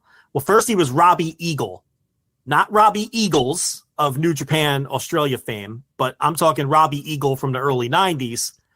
Then he became the Maestro, and then it was just Stro, right? But then later on, he was working as Gorgeous George III. Right. So it's weird because during that era, you see this gimmick kind of pass through 3 different people all around the same time. So if the Poffo family or if Randy Savage owned the gimmick, I wonder if Rob Kellum was using it against Savage's will, or if he bought it from Savage, or if Savage just didn't give a shit because it was some low level. I don't think he used Gorgeous George III in WCW. No, I believe he came in as the Maestro, and I'm almost positive he never used it on WCW television. Right, and I don't know the timeline, whether that was before or after that he began using the Gorgeous George III gimmick. But, that's where it becomes a little confusing, too, because now you have 3 people in the same company in the same era who were linked to the old Gorgeous George gimmick. It looks like he used Gorgeous George III before WCW. Okay, all right. So it would make sense that if Savage did have some kind of legal rights to that name, that this guy, because he never used it, he came into WCW as the Maestro, and then I don't think he ever used Gorgeous George III again, at least with, what I see scrolling through his, hey, look, there's a match between the Stro and Sterling James Keenan in 2003. Wow. So Corey Graves and the Maestro. Yeah, there you go. So it seems like it's pretty much just been either the Stro or the Maestro ever since, which, hey, listen, when you're the famous Maestro, you gotta get those bookings based off the Maestro, man. Yeah. If you had a 6-month run in dying WCW, right. With you and Ryan Shamrock Symphony, aka Symphony. Yeah, you gotta milk that until you can't possibly milk it. Apparently it's working. Apparently it worked for him. I'm to this stunned. Day, he's stunned still, that you can put the Maestro on marquees and people go, whoa, on a poster and go, hey, there you go. These are very small indies in the Mid-Atlantic area. Do you think they're putting WCW's The Stro on the poster? WCW's The Stro, yeah. Come see WCW's The Stro, yeah. because it's that he has worked as that exclusively. Well, good for since, him. 2000. Hey, he had an NWA World Title shot against Adam Pearce in 2011. Hell yeah, there you go. So as the maestro, as the NWA Mountain State Wrestling Champion, he got a big. How about that? He was the NWA Mountain State Wrestling Champ, and traveling NWA World Champ Adam Pearce comes to town. So of course, the Stro, as the local champion, gets the title shot. Rich. And wouldn't you know it, they go to the old time limit draw. He took him to the limit. Maestro's not doing a JOB. Not when you're the, what was it? What was the championship he was? The NWA Mountain State Wrestling Champion. And he went to the old time limit draw with Adam Pearce. Do you think he was doing the small packages at the end as the fans were counting down the clock? As they're yelling over the intercom, 5, 4. Yeah. The refs going, 1, 2, 3 now. 1, 2, 3 now. 1, 2, 3 now. Yeah. Ding, and ding, then Pierce, I'm sure it was a hot match. I'm sure it was awesome. So, and then Pierce huffing and puffing with his hands on his hips in the post match, and then he puts the hand out to shake the hand. Well, the best, what should have happened. I hope Pierce rolled him up. With 2 seconds left to go, had him in the pinfall. The ref counts 1, 2, and then the clock, the bell rings, and he gets up and thinks he won for a second. The ref's gotta go, no, do the arms cross thing. No, time limit draw, and then like you said, go and then put her here, pal. Put her here, Stro. Yeah. Well, it looks like you might be because one Justin Bissonette is in the No Dope chat room. Says, "Wait, does anyone have a contact info for the Stro?" So there you go. Coming to Inspire Pro Wrestling soon. The Stro now streaming on IWTV, by the way, Independent Wrestling TV for Inspire Pro. So easier than ever to watch the Stro. Yeah. Well, look, he's still going. He wrestled last year. Yeah, someone in the No Dope chat room says the Mad Dog stuff says he beat JD Drake in 2021. JD Drake was in AEW at that time. Like, is the Stro really coming up here? Bag in hand, and they're like, all right, here's the deal. You're going to wrestle. He's like, no, I can't. Yeah, I can't do that job. Yeah. I hope so. I hope the Stro thinks that he's got enough stroke to walk into a locker room and just go, nah, I'm sorry. Nah. I can't lose to JD Drake. Nah. You never know when New York's going to come calling, so you got to be ready to go, Yeah. You never know when you're going to get the call. So, yeah, I just think that's funny how, they're still doing that. Coming in the wrestling a local NWA territory champion. So Lanny Poffo, of course, Richie was known for sucking his own dick. Let's do it. Let's rip the Band-Aid off. Yes. Very well known for that. Questions in our Discord of, is it purely flexibility, or are you also well endowed? And I think you got to be both, right? Oh, well, did you watch his explanation? I did, unfortunately, and it feels like flexibility was his most important trait, but he did say that obviously certain factors would make it easier to accomplish said feat. Yeah, he had a giant dick. Just, why are you beating around the bush? So, this was, here's his exact quote. I can give you. Thank God we don't have any ads this week. I can give you, Lanny Poffo's exact quote. Let's see if I can find it here. There's a 5-minute video on YouTube with him. That's a very long explanation. It's way longer than you ever want it to be. You're like, oh God, he's still talking. Okay. There's just so many great quotes. I mean, it's one great. of my. He's talking about rats. Yeah, it's the most perfect ask a 1980s wrestler if he sucks his own dick answer you could possibly ever get, because then he just keeps going and just doing every carny 80s dirtbag wrestler thing you could possibly say, but and without any sort of hesitation. It's like, this is just commonplace for him. This is the world he grew up in. This is the world he grew up in, and to him, nothing that he's going to describe here is uncouth or it's just like, you got the ring rats, it doesn't, they do this for you and you do that for them, and it's like, the exact all right. Quote. Yeah. Here's the exact quote about the rats. He says, "I love arena rats. It's, what can I do for you, honey? Instead of, what can I take from you, stupid?" So, he makes a good point about the rats. Right. they're all about you, you know. But he made it a point to say he loved the ring rats until you marry them. He Once called you them marry arena them, rats. arena rats, yeah. Like not ring rats because they're doing big time arenas here. This is the World Wrestling Federation. These are arena rats. So he called his ability to suck his own dick his party trick. Okay. And he says, God damn it. He said, "There's nothing wrong with autofellatio." And I got to be honest. I mean, I guess there is nothing wrong with it. A man makes a good point. I mean, what's the difference? I mean, 99.99% of us do it with our hand. So what's wrong with if you can reach it with your mouth? So here's what he had to say. Good God. On his ability to what he calls autofellatio. He says, flaccid. Should I do it in his voice again? You could try. It's a little bit of a longer explanation, but try if you could. Flaccid, I am average. Erect, I am above average. I'm being modest. Insanely above average. End quote. So what Poffo's saying here above average is not only is he flexible, he's got a giant hog. Yeah, he has an insanely above average hog.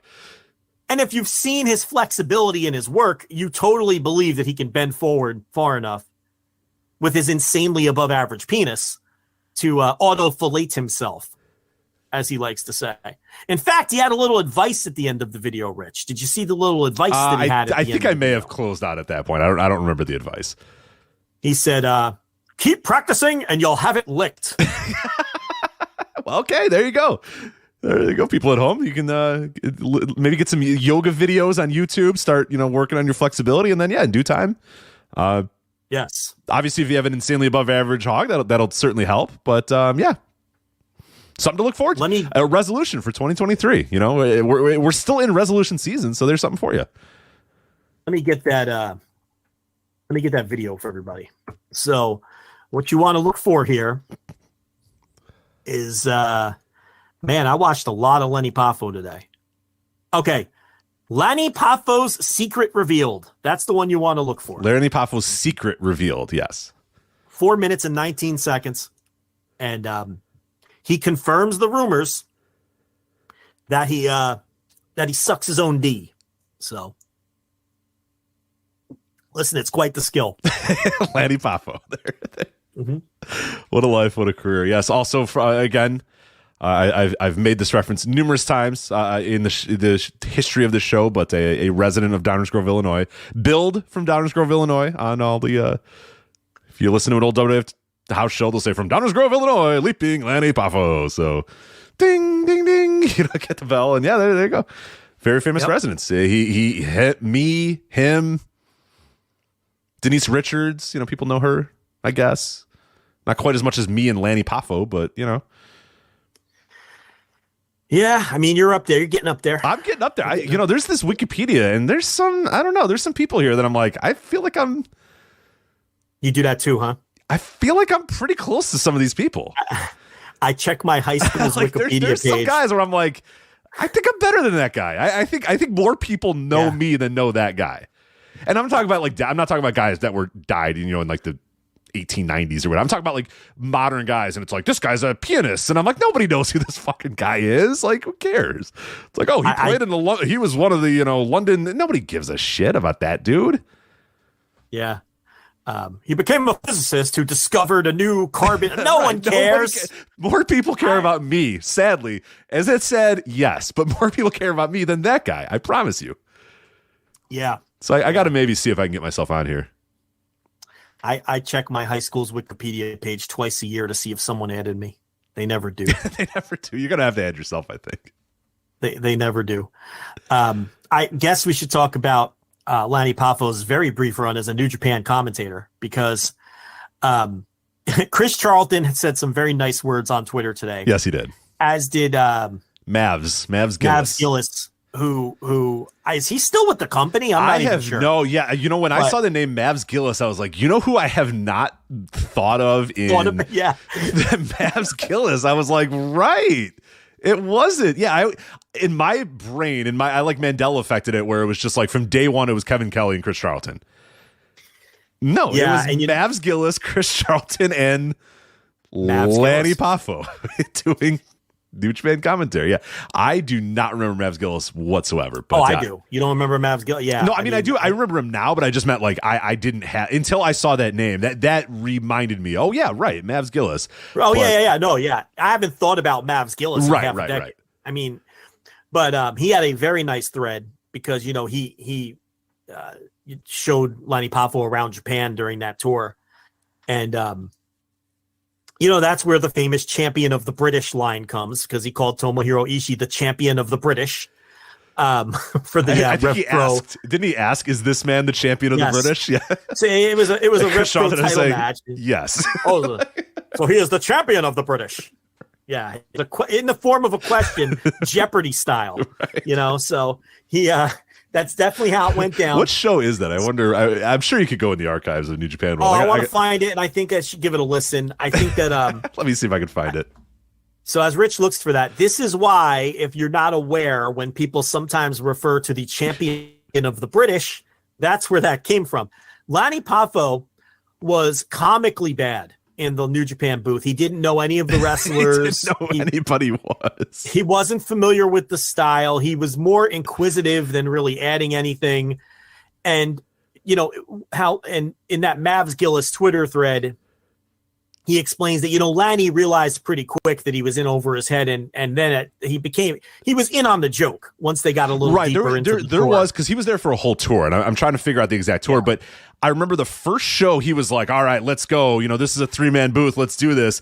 And by like the last show, he was just kind of like, he'd be in the background and be like, Chris, so now why is that man doing that? And then Chris would say, well, the reason he's doing this is because but like when he first started out, he was like, I got to be out here where it's a 3-man booth or whatever. He really, by the last part of the tour, was just kind of like in on the joke, realized he was bad, and was just kind of like, hey, I'll peel back.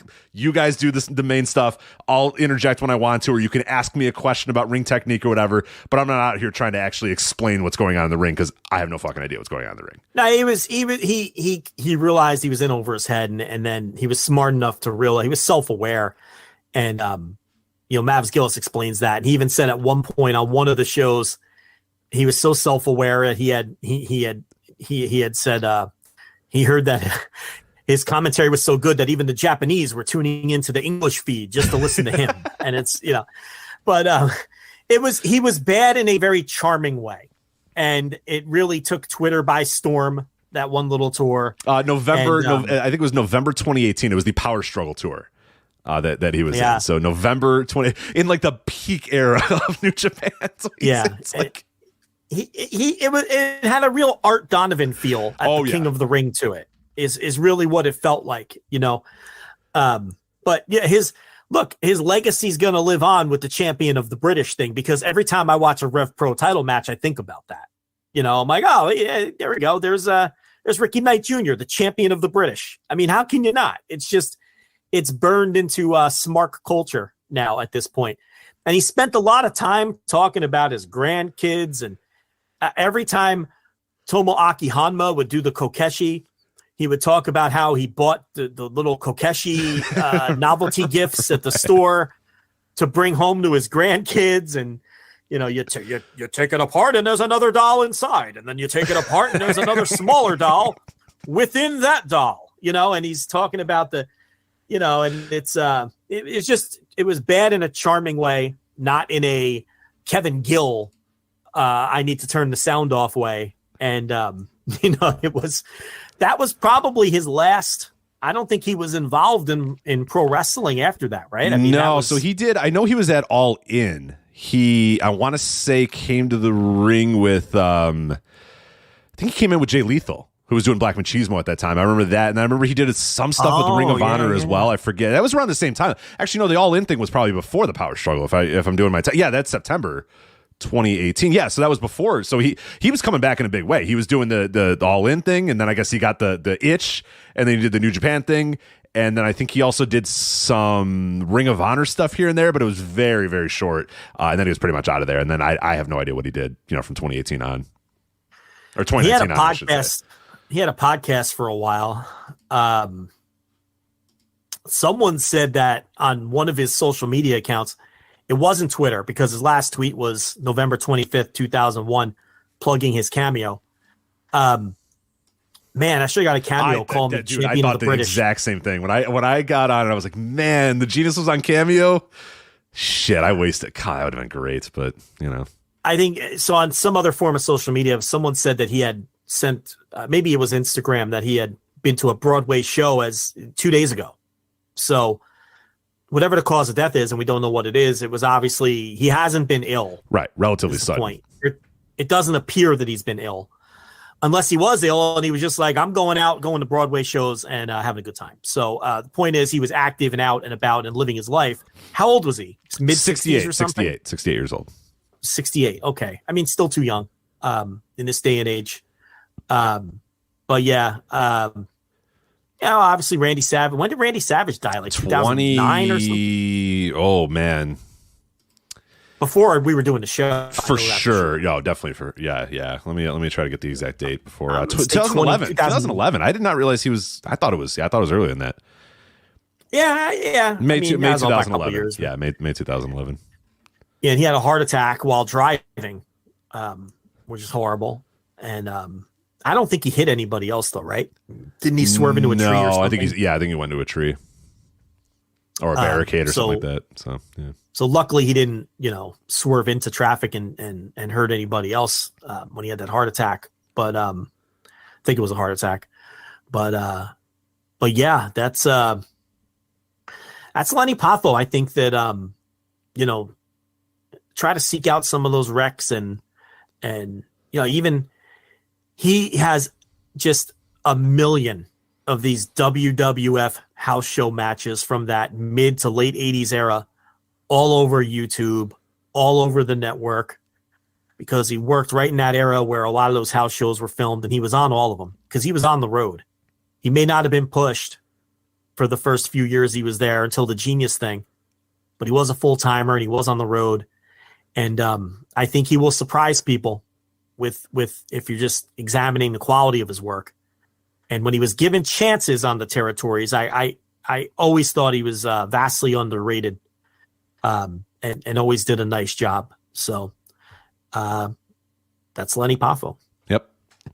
Once met him at the Downers Grove 4th of July parade. Me and Lanny had a conversation. I don't know how it happened. Yeah, I turned around and my mom said, "Hey, here's Leaping Lanny Poffo. My son loves wrestling." I'm like, "Oh my god!" Now I have to have a conversation with Leaping Lanny Poffo. It was good. It was fine. Normal stuff. But yeah, I don't know. I don't remember how it even happened. But yeah, it was. It was right after Chris Benoit died, so it wasn't exactly the best conversation. But he said someone in the WWF locker room gave him a hard time for sucking his own dick. He said that the guy approached him and said, "Hey, I heard that," because he was talking about the. Well, anyway, I'll skip that part. So he said the guy approached him and said, "I heard you could, self-fillet," and Poffo said, "Yeah, it's true, And the guy said, "That's the most disgusting thing I've ever heard. You're an animal. It's gross. It's grotesque." And Poffo ends the video that I've sent people to here on YouTube with. That's what he said. It's not illegal to self-fillet. And then he said, "And if they can't take a joke, fuck them." Hell yeah. So if they can't take a joke, fuck them. I love it, Lanny. Yeah. It's probably the best place to end it. That is a great place to end. A better place to end it, Justin Bissonette in the Note of Shatman says, "Good news, I found the Stro." So it looks like coming to Austin, We just got him booked. We got the Stro. Hey, Biss, give us a percent. I don't know what his booking fee is, but tell him to send a little. Man booked. Tell him to send a little our way. All right, this guy wasn't going to get. Now he's getting a trip to Austin. No, come on. We give us a taste here. Come on. Is this a first? Finder's fee? Yeah, I don't know. I'd like to happen on the show. Well, it's the Stro that should be giving us the taste. That's what I'm saying. I'm not telling Biss to. Yeah. All right, so that is Leaping Lanny Poffo. Let's stick with American wrestling here, and let's talk about the Royal Rumble, Joe, from Saturday at the Alamo Dome. Did you make it to San Antonio for a live Royal Rumble experience? I take it no. Yes, damn well. That, how much would you have had to pay to go to San Antonio? What's the drive to San Antonio for you? 3.5. Okay, all right, yeah, that's tough. It's right out of the distance of like that. You can't justify 3 hours. That's tough. You've done it before. You've done it. I've driven to San Antonio for shows. Fort Alamo Dome show too, mind you. Yeah, I've been to the Alamo Dome. I've gone to ROH shows in San Antonio. I've done it. And then driven home. So, no, but I did not attend the Royal Rumble. No, the Royal Rumble did not meet your lofty standards here. But so that was the Royal Rumble. It was on Saturday. I don't know. I feel like people might be disappointed. I don't know that I have any hot takes about anything going on the entire show. Like I thought the men's Rumble match was pretty good, very, very long, like really long, like needlessly long, but otherwise I thought it was pretty solid. I thought the women's Rumble was way better than it was last year. It still wasn't good, but it was passable. Bianca and Alexa I thought was horrible and not good at all because Alexa's not very good.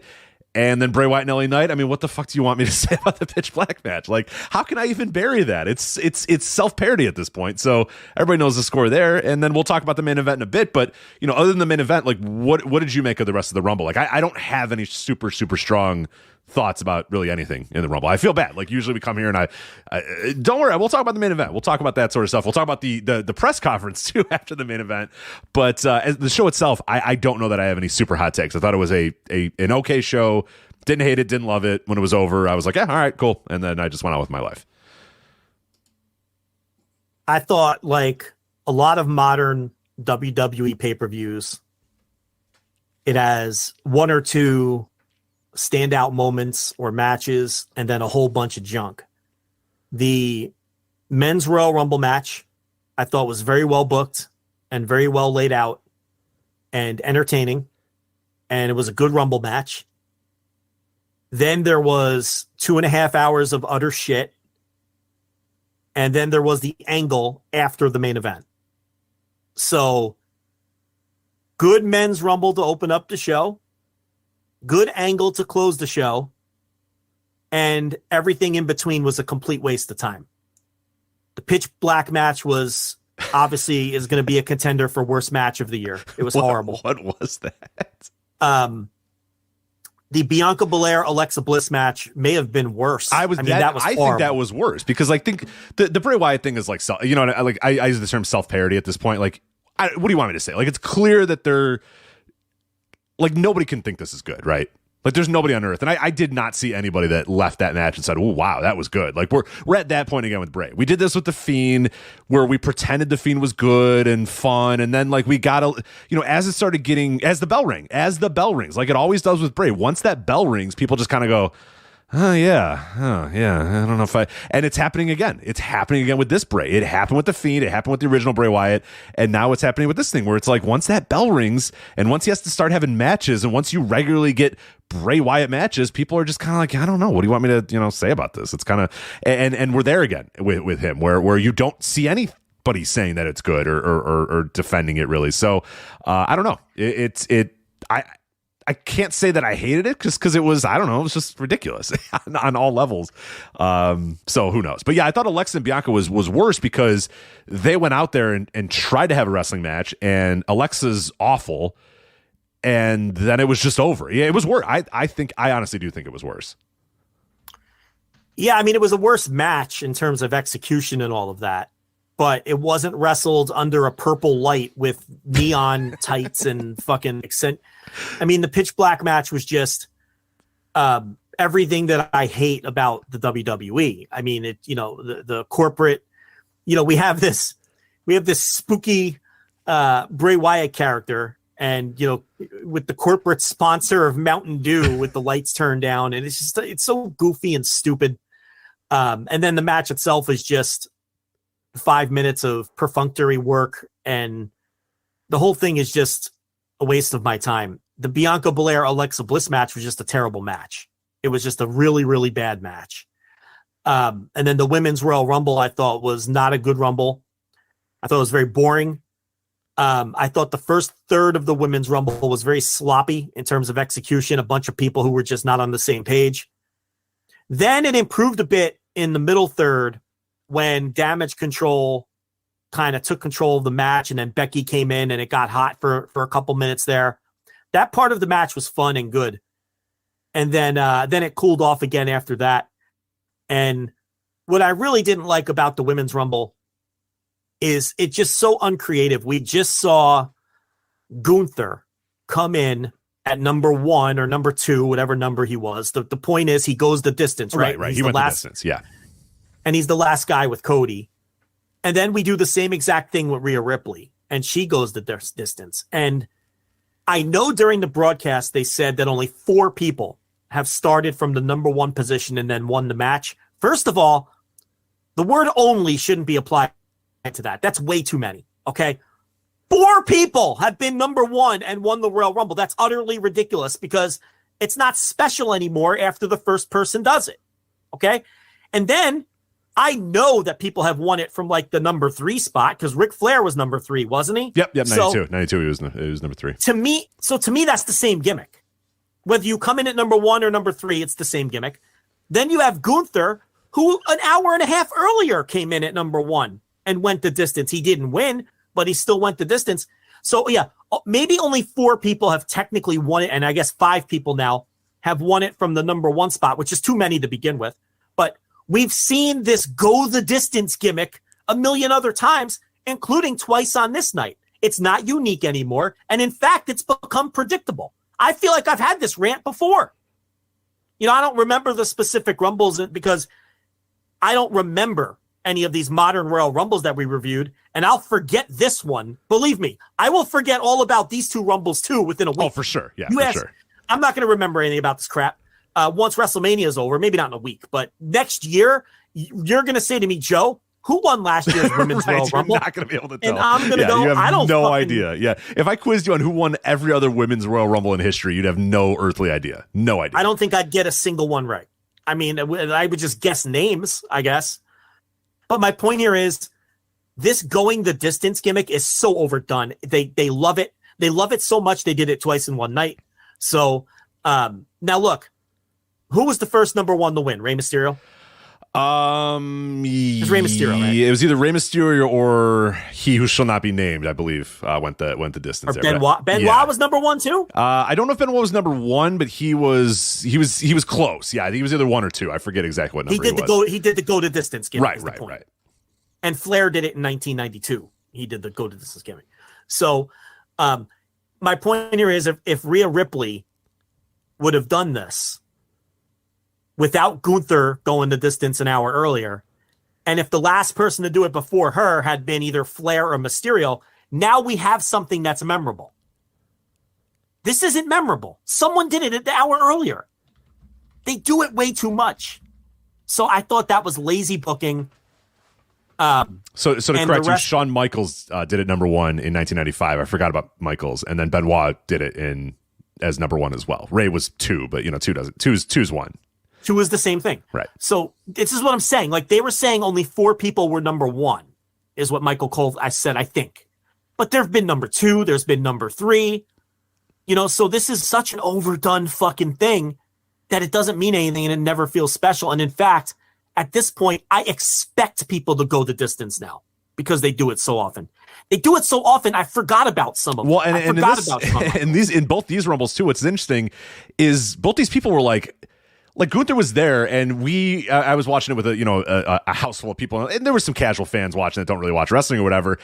And they would check in because we were doing betting on stuff, and like the guy who had Gunther would be like, "Hey, is my guy still in?" And we're like, "I think so." And we'd look, and there's Gunther just laying on the mat in the corner, and I'm like, "Yeah, there he is. He's over there. He hasn't moved in 25 minutes or whatever." And then Rhea did the same thing too. So it's like, yes, they go the distance, but they're not really a focal point of the match. Like the Walter stuff Gunther, towards the end of the match got fun, but there was a large chunk of the men's Royal Rumble where Gunther was in the background. You had no idea he was still even there. Like just a non-factor for 45 minutes, basically.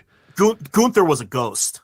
I mean, in that sham of a post-show presser, people were putting over Gunther, and this was a big coming out moment. Listen, I think he's been great in WWE. I think he was the best wrestler in the company last year. I didn't think he had a great Rumble. And he was in it for 70 minutes. The last 5 minutes with Cody was cool, but the rest of it was pretty insignificant. Rich, I got to tell you, that's my one critique of the men's Rumble match, which I thought was well booked and very well laid out, and a pretty good Rumble. I didn't like the Cody and Gunther stuff because I thought it went on too long. It did go. I'm with you on that. It went about 6 minutes longer than it needed to go, for sure. Yeah, get in and get out once it's down to 2. I don't. It's like it took way too long. They almost had a match. Yeah. It was ridiculous. Yeah, they did that with Taker and Michaels in 2007. They basically went and had a wrestling match for, like 8 minutes or whatever. And that was cool because it was those two guys. Nobody needed 8 minutes of Gunther and Cody. You could have told that story in 2 minutes, 3 minutes, and gotten out of there. Yeah, and otherwise I thought, Cody, the other minor critique I have is Cody should have been a surprise. And the reason I say that is the tickets were sold anyway. And I think even if it was one of those wink, wink, everyone knows he's going to be there surprises, kind of like Punk at the first dance or whatever, because I think it did mitigate his pop to some degree when he came out as number 30. Whereas if it was a surprise and he wasn't announced ahead of time, the pop would have been bigger. And obviously you want to do everything you can to get this guy ready for WrestleMania. So I think announcing him for the Rumble, what did they gain by that? I've asked that question to a lot of people because I was completely blown away when they announced him. We didn't touch on it too much in our preview, but I just couldn't understand why you would do that. I don't know what the benefit was when everybody bought the thing anyway, and most people knew. You know what I mean? Like give your audience some credit, for God's sakes. Give them a little bit of credit. Let them know that, hey, you know what? Whether it's Cody doing an interview and saying, you know what, doctors say I won't be ready by Mania, but I think I can, I'm feeling good. Maybe I can be ready by whatever you want to do, whatever you want. Don't announce him and say literally this guy is going to be here, because then now the surprise is, okay, what number is he going to come out? But then even when he came out, the pop was big, but it would have been monster. Dude, if nobody knew that Cody was, if you truly did not know, or you didn't know that, even if it was a wink, wink, nudge, nudge. And then there's that tension the entire match where it's like, you know what? I wonder if Cody's going to come out. And then once he comes out, the door's going to, the roof's going to explode off the Alamo Dome. It's going to go absolutely crazy for him. And I felt like they lessened that a little bit by announcing. And I don't know why. I have yet to hear one argument for why they would announce him, other than they wanted people to watch, to make sure to see him. But there's ways to do that where everybody kind of knows anyway. There's wink, wink, nudge, nudge ways to do that. I just think they could have done a better job of taking you there without actually giving it to you by saying, hey, look, everybody, hinting it enough where everybody with a brain knows, okay, Cody Rhodes is coming back to the Royal Rumble, as we all expected. I said a year ago, he's coming back. Whatever timeline they give you, throw that timeline out, he's coming back at the Rumble. And I really honestly thought it would count down number 30 or whatever, boom, and then it's Cody Rhodes, and everybody goes nuts, and he's there, and he's ready, and he's healthy, and he's good to go. They kind of, for no reason whatsoever, took that away, and I don't know why, but. So otherwise, I thought it was very well laid out and a pretty good Rumble. Was it a classic Rumble? No, but I thought it was a pretty good Rumble. I enjoyed it, actually. Yeah. I mean, I was a little bored. At the start. I thought it got off to a slow start, but once it got rolling, I was into it. I thought, the Logan Paul Ricochet thing was a lot of fun. It looks like they're going to go Logan Paul, Seth Rollins for WrestleMania based on some of the hints on TV, which I think could be a great match. It's a shame. I mean, you would think they're going to do Logan Paul Ricochet coming off of that, but I don't know. Maybe they'll do that match on TV or at one of the other shows. Yeah, but, right. That would be really cool. I would like to see Logan Paul versus Ricochet. I think that would be a really cool match. I think Logan Paul, Seth Rollins will be good too, but I guess Ricochet is not a big enough opponent for WrestleMania for Logan Paul. Okay, they want to put Logan Paul in there, one of their top guys. Yeah. So it's probably going to be Seth. Now, as far as Cody winning, we called it last week. Look, I don't see how you're not doing Sammy versus Seth, Sammy versus Roman, but we knew they wouldn't. It just doesn't play in the big corporate conglomerate, publicly traded. WrestleMania is not for wrestling fans. It's not. It's them. It's WWE showing out for them trying to be part of the mainstream and trying to break into the culture every year. And it's not for you, me, and the people listening to this show. That's for sure. It hasn't been for a number of years. So it wasn't going to be Sammy. We said as much last week. I think we both pretty much predicted Cody, right? I mean, so. Oh, yeah. And I don't have a problem with that. And I think Cody will win. I think Cody's going to beat Roman. I think they're going to complete that story of Cody. Cody's whole arc here has been, I'm coming here to win the title. That's why I'm here. That's why I left that other place. And I think he's gonna beat Roman, and I think a lot of people aren't going to be happy about that. I think the match should be Sammy, but they're not going in that direction. I guess we'll get to that when we get to that match. But otherwise, yeah, I enjoyed the Rumble. The Pitch Black match was garbage. The Bianca match was garbage. The Women's Rumble, Rhea Ripley going the distance means absolutely nothing. I don't think it's not notable. It's not interesting. It's been done a million times. As somebody just pointed out in the chat, Bianca Belair won in 2021 from the number 3 spot. Rich, they do this all the time. Yeah, it's not fun or interesting anymore. It's actually, and the psychology's all screwed up. You have 2 Rumbles, and the heel wins from the number 1 spot, and the babyface wins from the number 30 spot. Right? Like, isn't that backwards? They can't do anything right. I know. Shouldn't the heel win from the number 30 spot? Yeah, probably. Yeah, the valiant babyface shouldn't come in 30 when everyone's exhausted and only have to throw out a couple people to win. Yeah, you're right.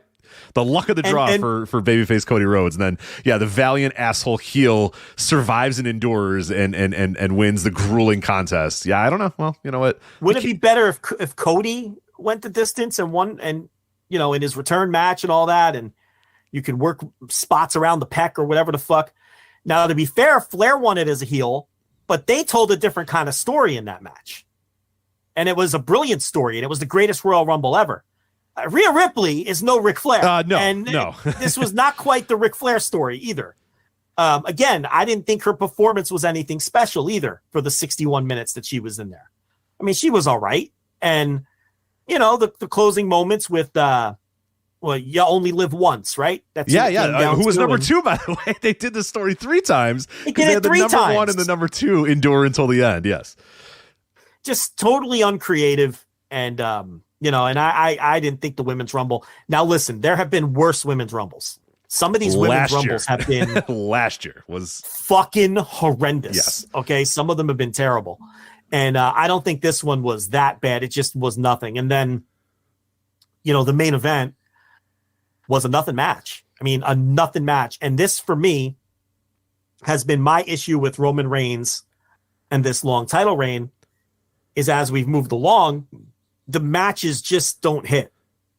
The Logan Paul match was great. The Drew McIntyre match at Clash at the Castle, I got it right the first time. You see that? I finally got it. There you go. The Drew McIntyre match at Clash at the Castle was a very good match with the wonky ending. And outside of that, maybe, you want to say the Riddle match from SmackDown. Did you watch that one? Yeah, that was good. I like that match. It was all right. Nice little 3 3/4 star match or whatever. And outside of that, the matches just haven't been great in this title reign. This title reign has been about the bloodline stuff and the promos and the vignettes and the pre-tapes and the backstage stuff and the angles.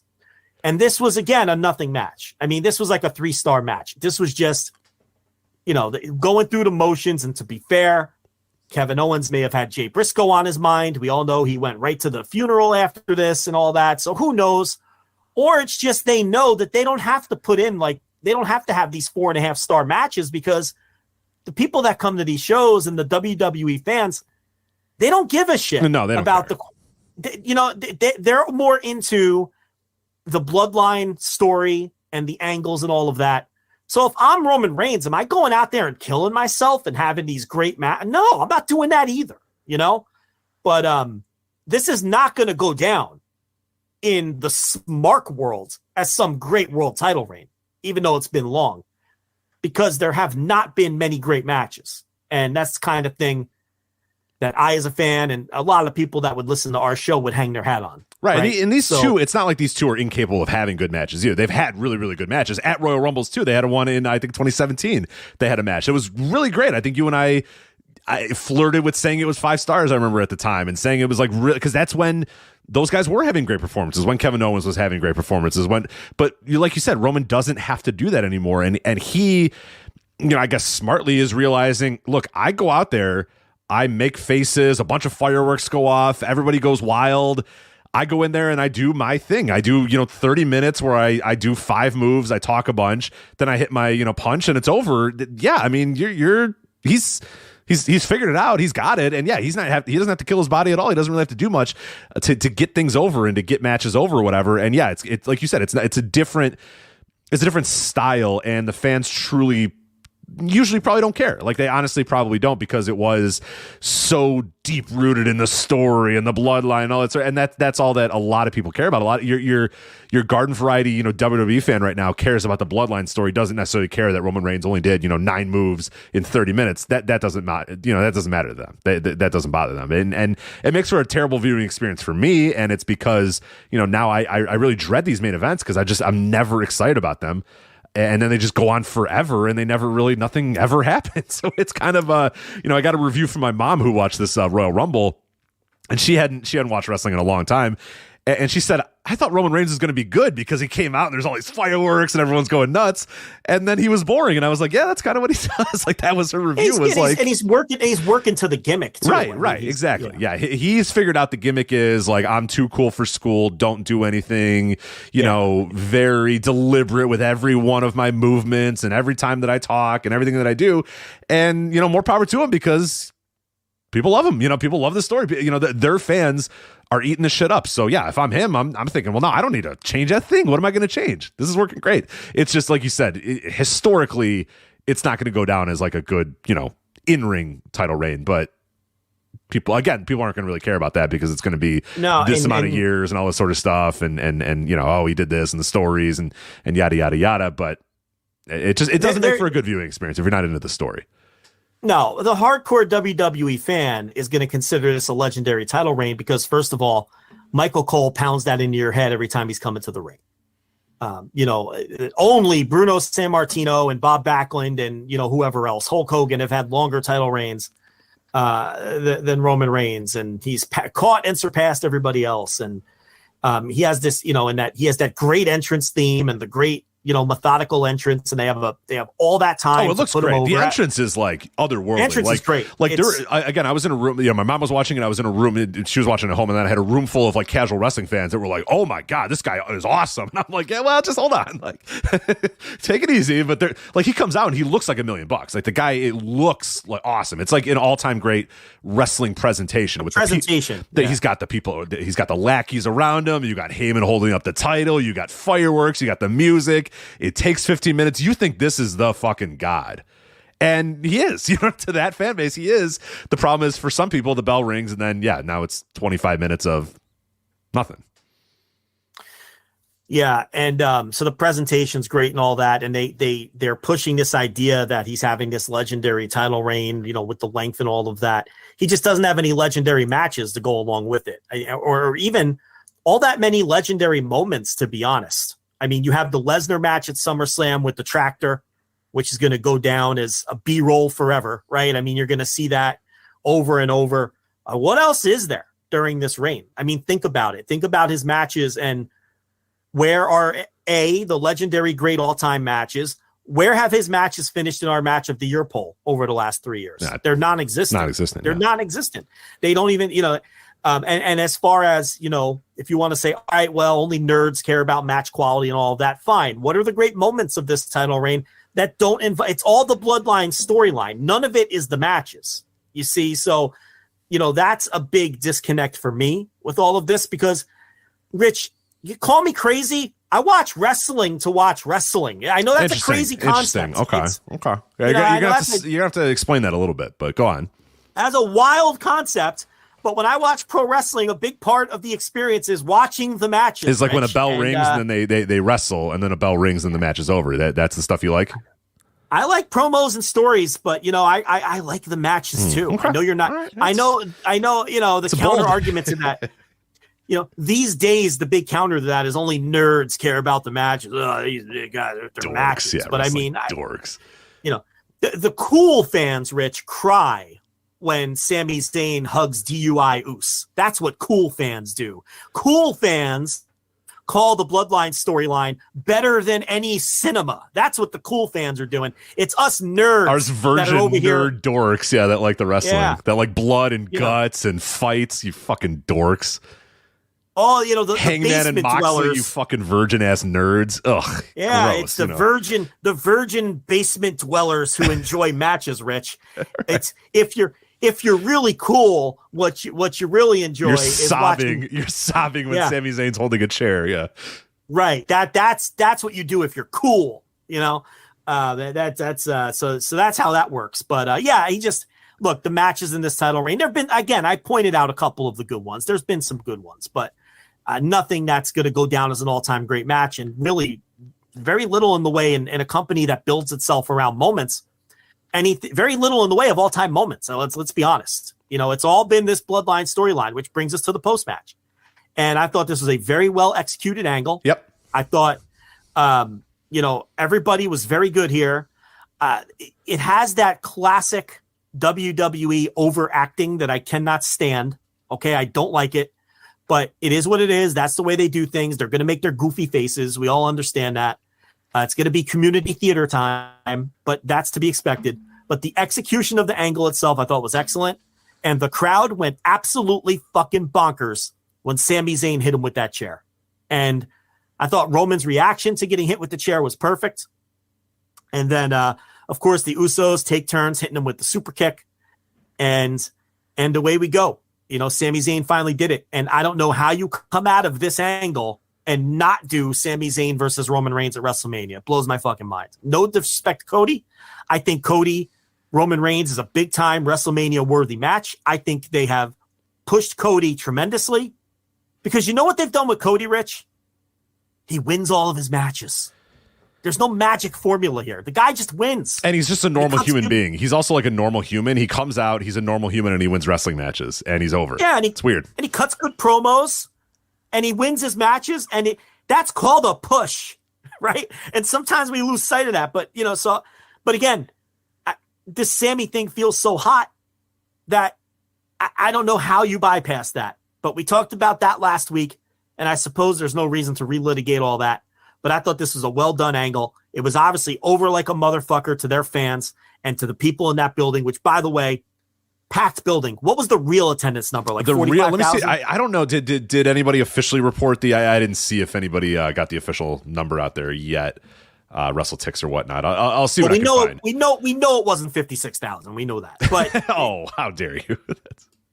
But look, it was a legit sellout. It was a good crowd, a very healthy crowd, no matter what. It's a WrestleMania level crowd.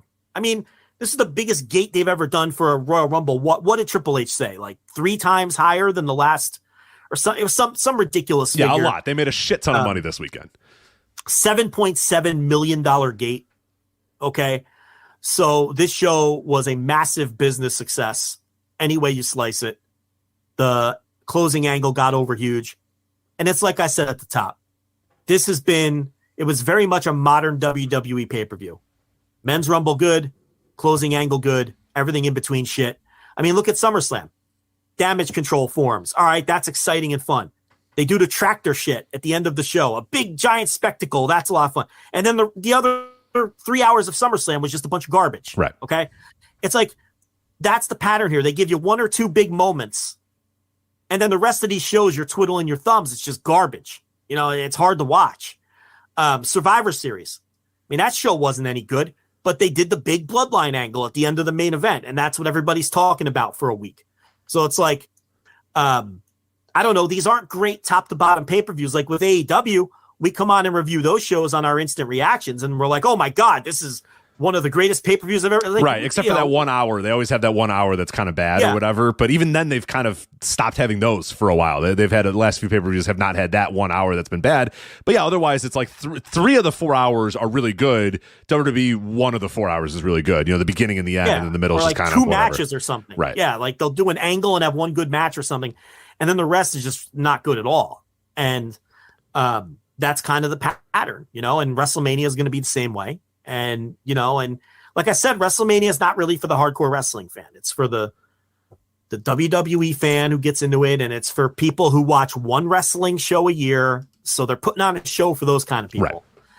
And, it's going to be a spectacle and all of that. And, so that's really all I have to say about the angle. Do I think this is the greatest angle of all time? I obviously do not. I mean, we've seen people turn on each other by getting hit with chairs. They're not reinventing the wheel here. Can we take it easy? with how great this was. The problem with this story is like when it was done, I was like, that was pretty well done. I like that story. And then I went online and people were like, oh my God, Shakespeare, eat your heart out. This is cinema. This is great. And I'm like, I know that this is like the modern culture that you can't just say, oh, that was pretty good. And then like get on with your life. It has to be the greatest. It has to be the worst. It has to be, you know, have to be, it's got to be 100 or it's got to be 0. It cannot be in between.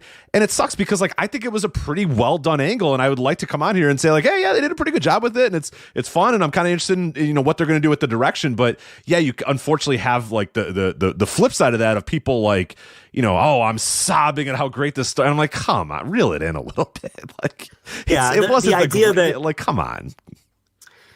You know, the people saying it's better than the best cinema, and this is, you know, the greatest thing ever they've ever seen in pro wrestling, and all this. It's a little, you're laying it on a little thick. I mean, when you really break it down, this is a bog standard boilerplate fucking angle where a guy just, how many times have we seen a guy do a chair tease and then hit the guy that and turn on his friend? Literally every week in the Attitude Era. Yes. Every week in the Attitude Era, we got that. I mean, and maybe they weren't built as long as this one, and maybe they weren't as over as this angle is overall. And this was a very, like we said, executed great.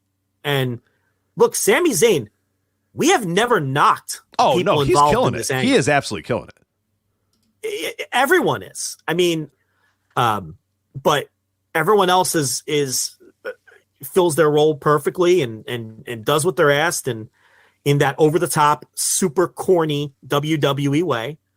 And you know, Sami Zayn undoubtedly, look, this is an accident. They didn't mean for this to happen. This was supposed to be a little short-term thing with Sami Zayn to get him through a couple weeks of TV. I heard Dave Meltzer talking about this a couple weeks ago, I think. It wasn't Dave Meltzer, or was it I don't remember who it was, but somebody else was talking about how, and this is what we've been talking about too over the last few months, how this is an accident. They've backed into this, much like Daniel Bryan in 2016, Kofi, much like Kofi Mania. That's what Sami is. This was going to be a television angle, and they were going to be done with it. But Sami was so good, and it got over, and they just went with it. And when you look at this bloodline thing as a whole, I think what people forget, this thing was long and boring and repetitive and shit until Sami Zayn got involved. It was just repeating the same Usos story over and over and over until Sami got in the mix. And that's when it really started to get hot. Okay? And it's funny because they finally execute the turn after teasing it all the time, doing the trial, all this other bullshit. Survivor Series was a big tease, then the trial. They finally execute the turn, and the turn is executed to perfection. They got 45,000 people chanting, "Fuck you, Roman." And then Sami isn't getting the match. Isn't that a little deflating? With, again, no disrespect to Cody. I mean, it's a little deflating. I have to say. And look, we don't know where they're going with it. Yeah, we don't know. Yeah, they've done this before, and they've done, especially for WrestleManias, they have listened to the fans at WrestleManias or whatever, and course corrected. Yeah, we'll see. Because the flip side of this, and the issue that they might run into if they're not careful, is backlash towards Cody. And that is not what you want to do at this time right now. But if the idea is that, hey, we want Sami, we don't want Cody, and you keep hitting it over the head like WWE is want to do, of saying, no, it's Cody and Roman, guys, that's what you want. And the fans say, no, we want Sami and Roman, and you don't give them that, you do, because Roman is going to get booed. I mean, people know the score with Roman, that's fine. But Cody, they're going to see him as the new guy that's going to, so that's something they're going to have to maybe be careful of, is not doing that. So I think they're going to placate that by doing something in Elimination Chamber. They'll do that in Montreal, and then, or how about just go with the guy who? How about just going with the guy who's over? I agree. I'm with you. Why do they have to be careful? Now that's rhetorical. I'm not yelling at you. Yeah. This is a classic. Stop yelling at me. I agree. No. But that's just kind of, what I'm saying. That's what they do. They go ahead with what their story is, and they don't really give a shit what the fans think. But a lot of times, and they have course corrected many times. In this case. Yeah, but in this case, their story was Rock, and they didn't get him. Right. So you can do whatever you want. Right. The Cody story is not actually the story that you want. And that's why I'm not entirely sure if that's the way they're going to go. I do wonder if Elimination Chamber gives us something in that direction. I don't know. There's a lot of ways they could go, but it does, to me, it felt a little weird that we're already promoting Cody and Roman. I don't feel like we're there just yet, but I think we're getting Cody and Roman. I think it's locked in. And I think that Now you do have the 2 nights to play with. Right, That's where you have your exactly. That's where you have your trapdoor. But I feel like with the way the angle played out, with Jey Uso contributing to the super kick, and Jey and Sammy had been, I feel like we're headed towards what everybody thought we were heading towards months ago, which is Sammy and Kevin Owens versus the Usos for those tag titles, which to me is a big, fat, giant, deflating fart noise, considering it should be Sammy and Roman. You know what I mean? Like, maybe technically that kind of makes sense within the context of the story, but it seems like the better story is just Sammy facing Roman. Within the context of this story, wouldn't Roman want to get his hands on Sammy? Yeah, you would assume.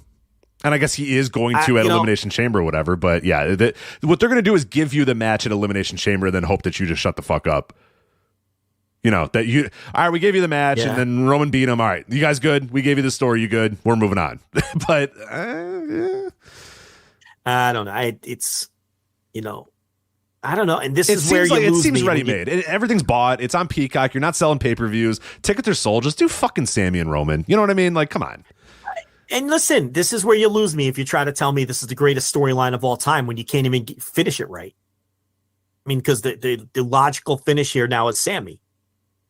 For this phase of it. Right. And in long term, you're going to do whatever you do with Solo Sikoa, whatever. That's not for now. We talked about that last week. Like, I think super long term, Solo has to turn on Roman. But we ain't ready for that. No. I mean, Solo's nowhere near ready for that. But, so I think too, and we've touched on this. Look, everyone agrees it's well done. It's just some people are really over the top with it, comparing it to Greek tragedies. I've seen someone say it was a Greek tragedy.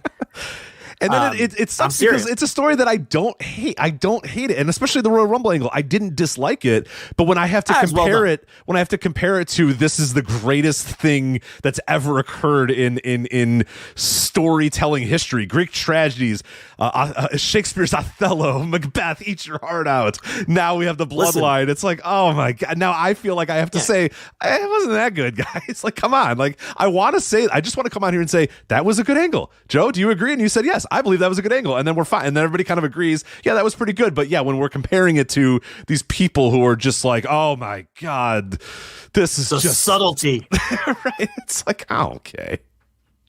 Oh, it's like when Seth turned on the Shield and he hit him in the back with a chair. He hit Roman in the back the same way, and I'm like, well, they hit everybody in the back with chairs. They don't do that's what every chair shot is in the back. Like, I don't think that's what. But all right, sure, if you want to take it to that level. Take it to that level, knock yourself out. But it's like the same thing that was happening with the cinematic matches, where then people got so bored. But that was during the pandemic, so people were bored and being like, you know what? I'm gonna deconstruct every second of this, John Cena Bray Wyatt match and tell you what it. But like, we don't have to do that with this one. He turned on the guy, he hit him with a chair in the back. Like, it's fine. Like, it was a good story, well done. But yeah, we're really showing our asses by like comparing this thing to Broadway or cinema. Like, come on, man, cool it. The Greek tragedy comment was not even a rando. That was Phil Schneider of The Ringer. Yeah, said it was like a Greek tragedy. And so I'm not even just pulling up random Sasha avatars from, or Roman avatars from Twitter here. And I think a lot of that is it's kind of like the pendulum swinging hard. It's kind of like a lot of it has to do with the culture war with AEW and WWE. Right. They've kind of given up the fight. They kind of concede. They've conceded that AEW is the better wrestling show. I mean, they've conceded that, and they've moved the argument to, but wrestling is for nerds. Right. See, the bell stuff is for virgin dorks that live in their basement. See, and none of the matches have stories, you see. So in WWE, it's all about the stories, and and this is the great, and that's where it swings too far, and they have to overcompensate. And because WWE is finally doing a long-term story that seems to be somewhat cohesive and has a decent payoff here at the Royal Rumble, because WWE does not tell great stories, they in fact tell horrible, terrible, incohesive stories, and Name another good story that's going on in that company right now. I mean, there's nothing. I mean, they're horrible at it. So now that they've kind of done one that people are enjoying and latching onto, there's sort of this instinct to go too far with the praise, right? And it's like, all right, well, okay, AEW might have the better matches, but that shit's for nerds. We have this story, and it's the greatest thing I've ever seen. It's better than cinema. And it's just so great, and it's the greatest story ever. It's just overcompensation, because there's plenty of people who are just saying they're enjoying it and it's good, and they're not, and they're saying it's really great or whatever, but they're not going overboard and claiming it's the greatest. I mean, at the end of the day, like we said, it's just it was a well-timed turn that got over. We've seen a million of those. You know, I genuinely don't understand what makes this one, you know, any better than what makes this any better than Shawn Michaels throwing Marty Jannetty through the barbershop window? I mean, honestly, what makes it any better? I don't think it is any better, you know, and you know, but it was well done. And I just, again, they're not sticking the landing here. And maybe we'll be proven wrong. They have it. It's right there. Yeah. Well, we'll see. We'll see if they pivot. But, you know, right now, to me, it would be no bones about it. I mean, that's the match that I'm building to right now. We'll see. I mean, with the reaction it got to, I mean, it's hard for me to understand. But we'll see. And they do have that second night, so who knows? You know, it's just and again, remember, this is all accidental. They never intended for any of this to happen. Could you imagine? I mean, we're kind of like indifferent on the whole bloodline thing to begin with. I mean, I think we're fair, but we're largely indifferent to the story. I mean, it's a good little story, but it's like, if Sammy hadn't gotten over the way he did, where would this story be right now? It'd be this. It'd be a real boring fall and winter for sure. Would we be doing Jay Uso being, you know, at odds with Roman? Are you Uso enough? Yes. Jay, are you Uso enough now? For the 19th time? I mean, is that where we'd be with this? I mean, so, you know, thank God for Sami Zayn. He saved this thing that was going nowhere, monotonous bore fest for a year and a half, 2 years, until Sammy got involved. And, you know, he's been great. But, yeah, I don't know. For me, you know, we'll see. They have some time. But it sure looks to me like it's just going to be Roman and Cody. And like you said, they're going to do whatever they do with Sammy. They're going to try to get that out of the way at Elimination Chamber. And then just stick them, you know, second or third from the top on one of those two nights and have him win the tag team titles. And that'll be the end of his little arc there, I guess. Yeah, my prediction, my fantasy booking prediction that I'm going to make right now is that they're going to do Sammy and Roman at Elimination Chamber. Then whichever Uso walked out, I think it was Nobody's Bitch that walked out. Do you know which one it was that walked out and said he was joining with Sammy or whatever? That Uso. That was Jay. That was Jay. He's Nobody's Bitch, right? Jay? No, he's the right-hand man. He's the right-hand man. Sorry. Jay is the right-hand man, yes. I don't remember who was right-hand man. No, I went over this earlier. Jay is the right-hand man, and Nobody's Bitch is Jimmy. Yeah, whatever. So the right-hand man left. So what's going to happen is, here's my prediction. My fantasy booking prediction. They're going to have that match, and then the Uso that walked out with Sammy is going to turn on Sammy, rejoin the bloodline, and then they're just going to do that guy versus Sammy at Mania. And they're going to think that will placate you enough. You know, why did he super kick him, though, if he walked out with him? They both super kicked him, right? I'm not making that up, right? Yeah. So I guess he just felt he felt pressured or whatever. Going too far. It was going too far. Yeah, but that's my way that they think that they're going to be able to say, all right, look, you're going to get Sammy versus Roman. It's going to be in Montreal. But then what we're going to do, because it's in Montreal, by the way, too. So then we're going to do the Uso comes in and screws over Sammy, and then Sammy's going to get his revenge against him at Mania. And that's a way to kind of keep him involved in the story, but then get him out of the main thing and have it be, okay, no, we want Roman and Cody because that's our big story here. That's my prediction, at least. But we'll see. All right. I want to watch John Moxley and Hangman Page beat each other up. That's what I want. I don't know. Maybe I'm a simple man. But, yeah, you like the bell rings and two guys kick the fucking hell out of each other. Yeah, it's cool. I like that, too. So that's Royal Rumble. You know, a show you'll soon forget. Basically. Indeed. Everyone will remember the angle, I guess, and the show itself, typical WWE pay-per-view offering these days. So. All right, real quickly before we get to our other non-WWE topics here, do we want to touch on the WWE Q4 reports that came out today? Breaking news, WWE made a lot of money.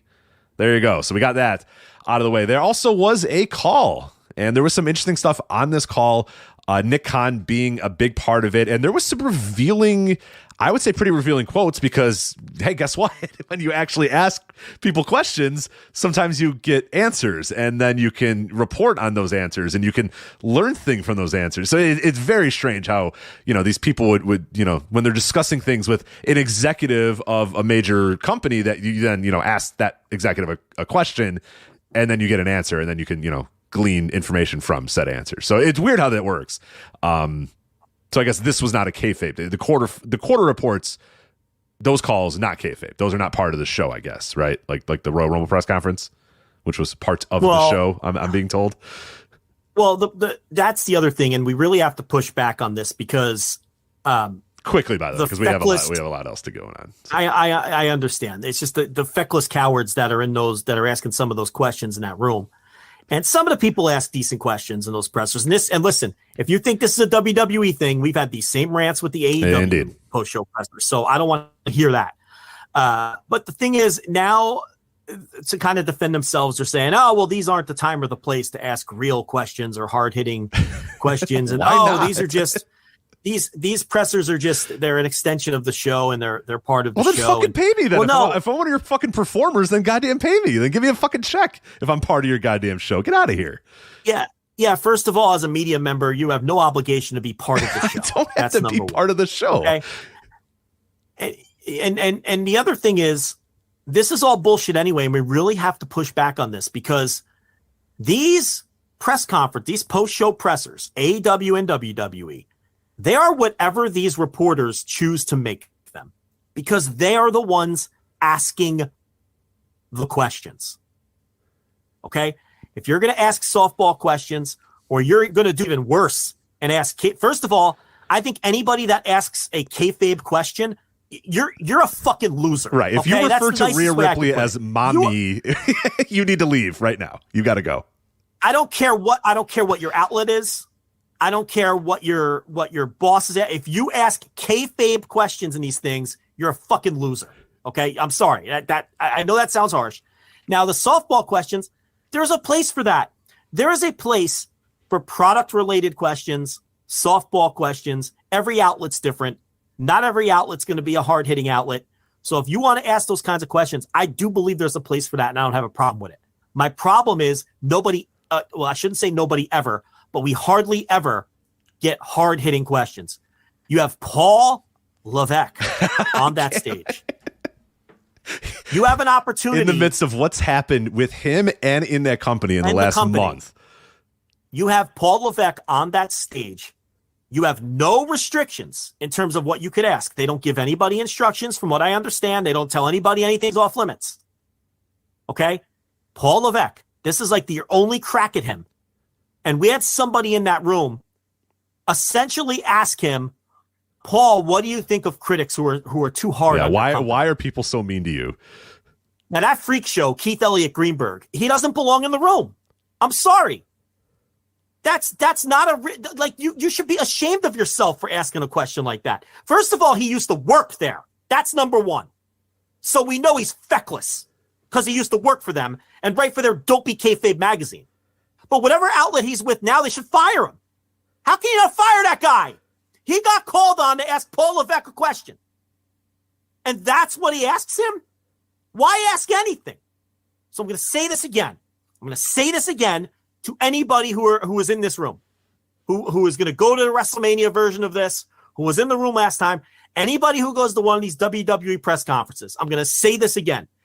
For Paul Levesque, if you get called on, there is one question and one question only that you should ask him before you ask him anything else. Before you ask him, what's it like to put this show together, which nobody fucking cares. This is the one and only question anybody in that. And I know some of these people are going to listen to this and get mad at me, and I don't care. There is only one question for Paul Levesque that should be asked, and that is the following. Hey, Paul, You worked for Vince McMahon as a wrestler. You worked for Vince McMahon as an executive. You are Vince McMahon's son-in-law. You have known and or worked for Vince McMahon for the better part of 30 years. You are now in charge. You are on the board of this company, the board of directors. You're in charge of creative. You're one of the top-ranking executives. When did you become aware that Vince McMahon was using company funds to pay off women who he had inappropriate relationships with?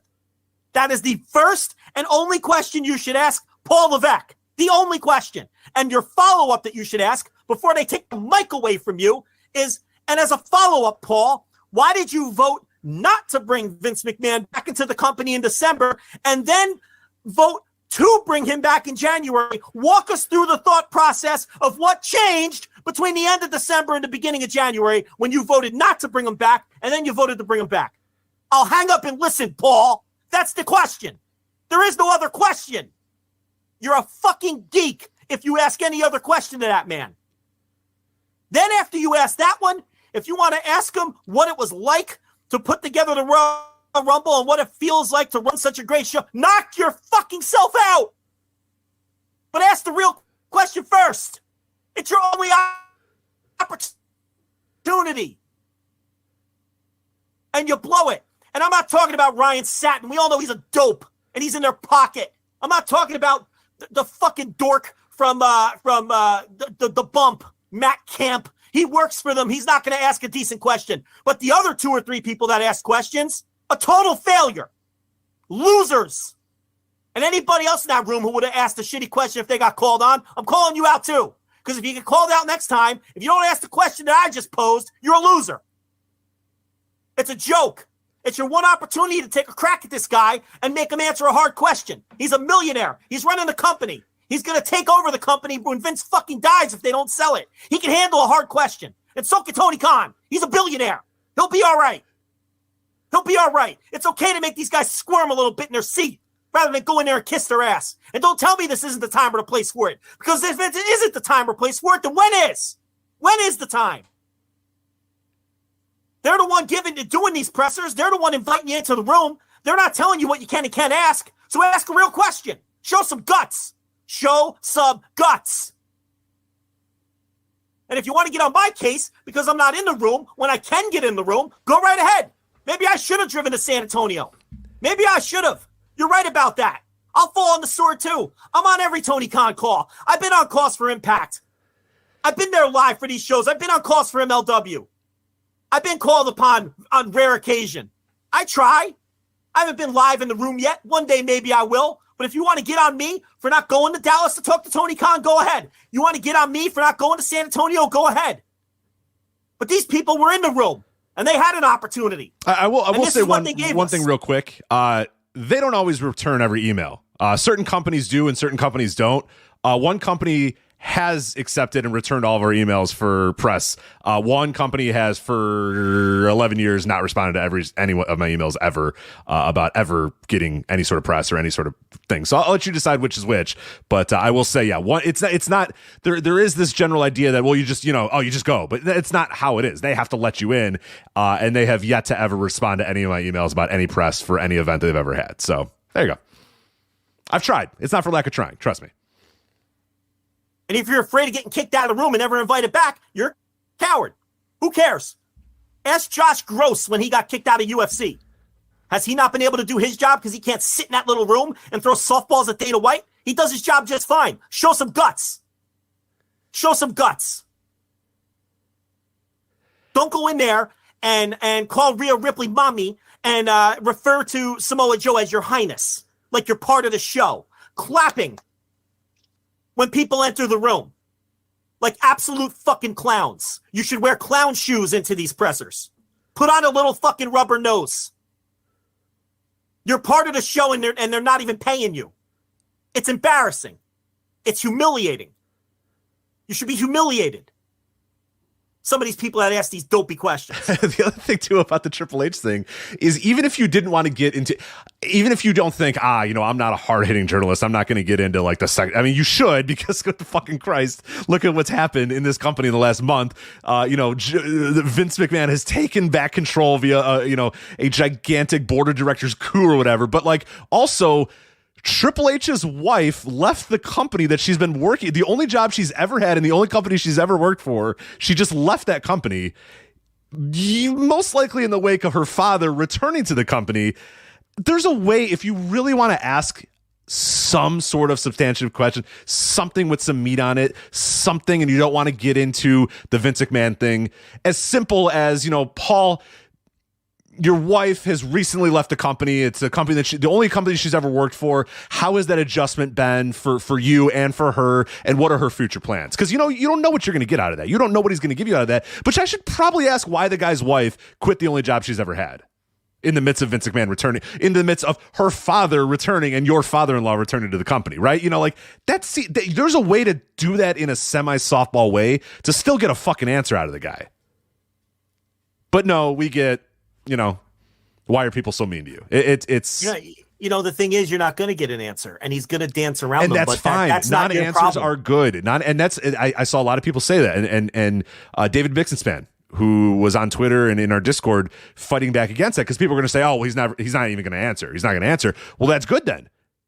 Then let him hang himself. Let him squirm on his own. But you asked that question, and a non-answer, you can get just as much information out of a non-answer as you can get from an answer. If you ask that question, he smirks or whatever he does with his hands, what he does with his mouth, what he does with his eyes, that will tell you a lot. You know what I mean? That will tell you a ton, and you can either ask a follow-up, you can either get the mic snatched from you or whatever, but you've done your job, and you've made him do whatever it was. Even if he doesn't answer, you still get information out of that. You got to ask something. You have an opportunity to talk to Paul Levesque, an executive of WWE, in the midst of the most tumultuous time in this company's entire history, and we're clapping and asking him why people are so mean to them. There's been rumors of a sale, Paul. How has that affected day-to-day operations of WWE?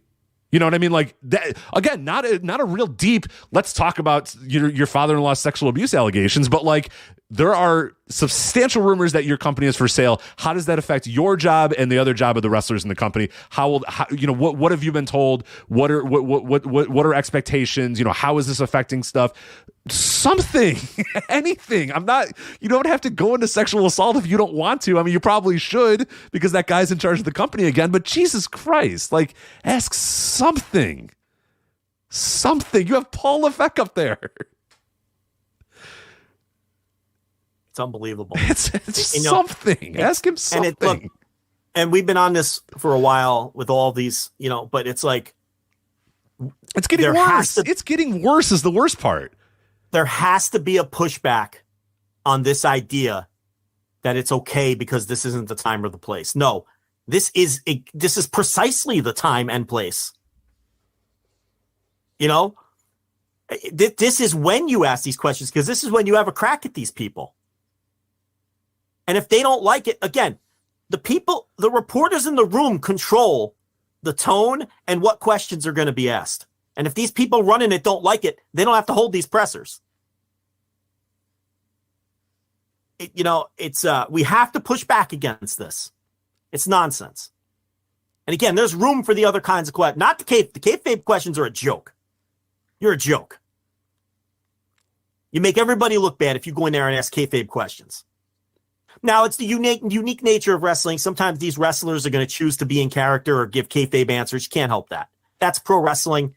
It is what it is. Well, it doesn't mean you have to play along with We've done it before. You know it, and then okay, all right, this is gonna be shit. All right, fine, okay, whatever. I'll play your little game now. But like, you got to ask them first. You got to start by getting real. You know what I mean? And asking real questions. And if they're gonna kayfabe you into bullshit, then it's a dumb interview, and then you just get done with it as quick as possible. That's how I handle. If you're gonna talk to me in kayfabe, I'm not interested. I don't really want to talk anymore. I can't fathom getting called on to ask a question to Paul Levesque, and then your question is, How does it feel to book NXT talent at the Royal Rumble? I can't fathom that coming out of my mouth. This month, of all months, this month, when his wife left the company and his father-in-law executed a successful political coup to take back the company, and now it's going to be for sale, possibly to the Kingdom of Saudi Arabia. And you ask, how do you book NXT talent at the Rumble?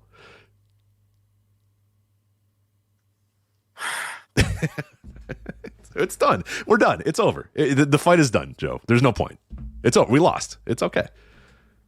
It's over. It's done. If you can't ask Paul Levesque a real question this month, it's over.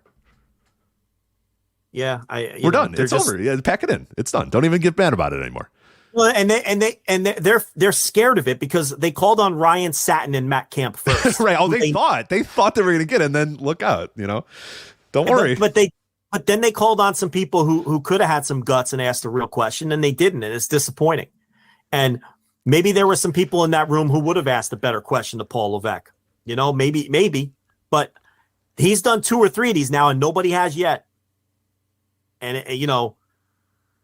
it really is a shame, and we have to push back on this idea that it's not appropriate to do so. What a fucking joke that is.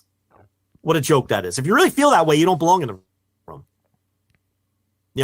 And that doesn't mean you have to go in there and you have to be hard hitting and you have to be some hardcore investigative journalist, but don't sit there and say that it's not appropriate to do that.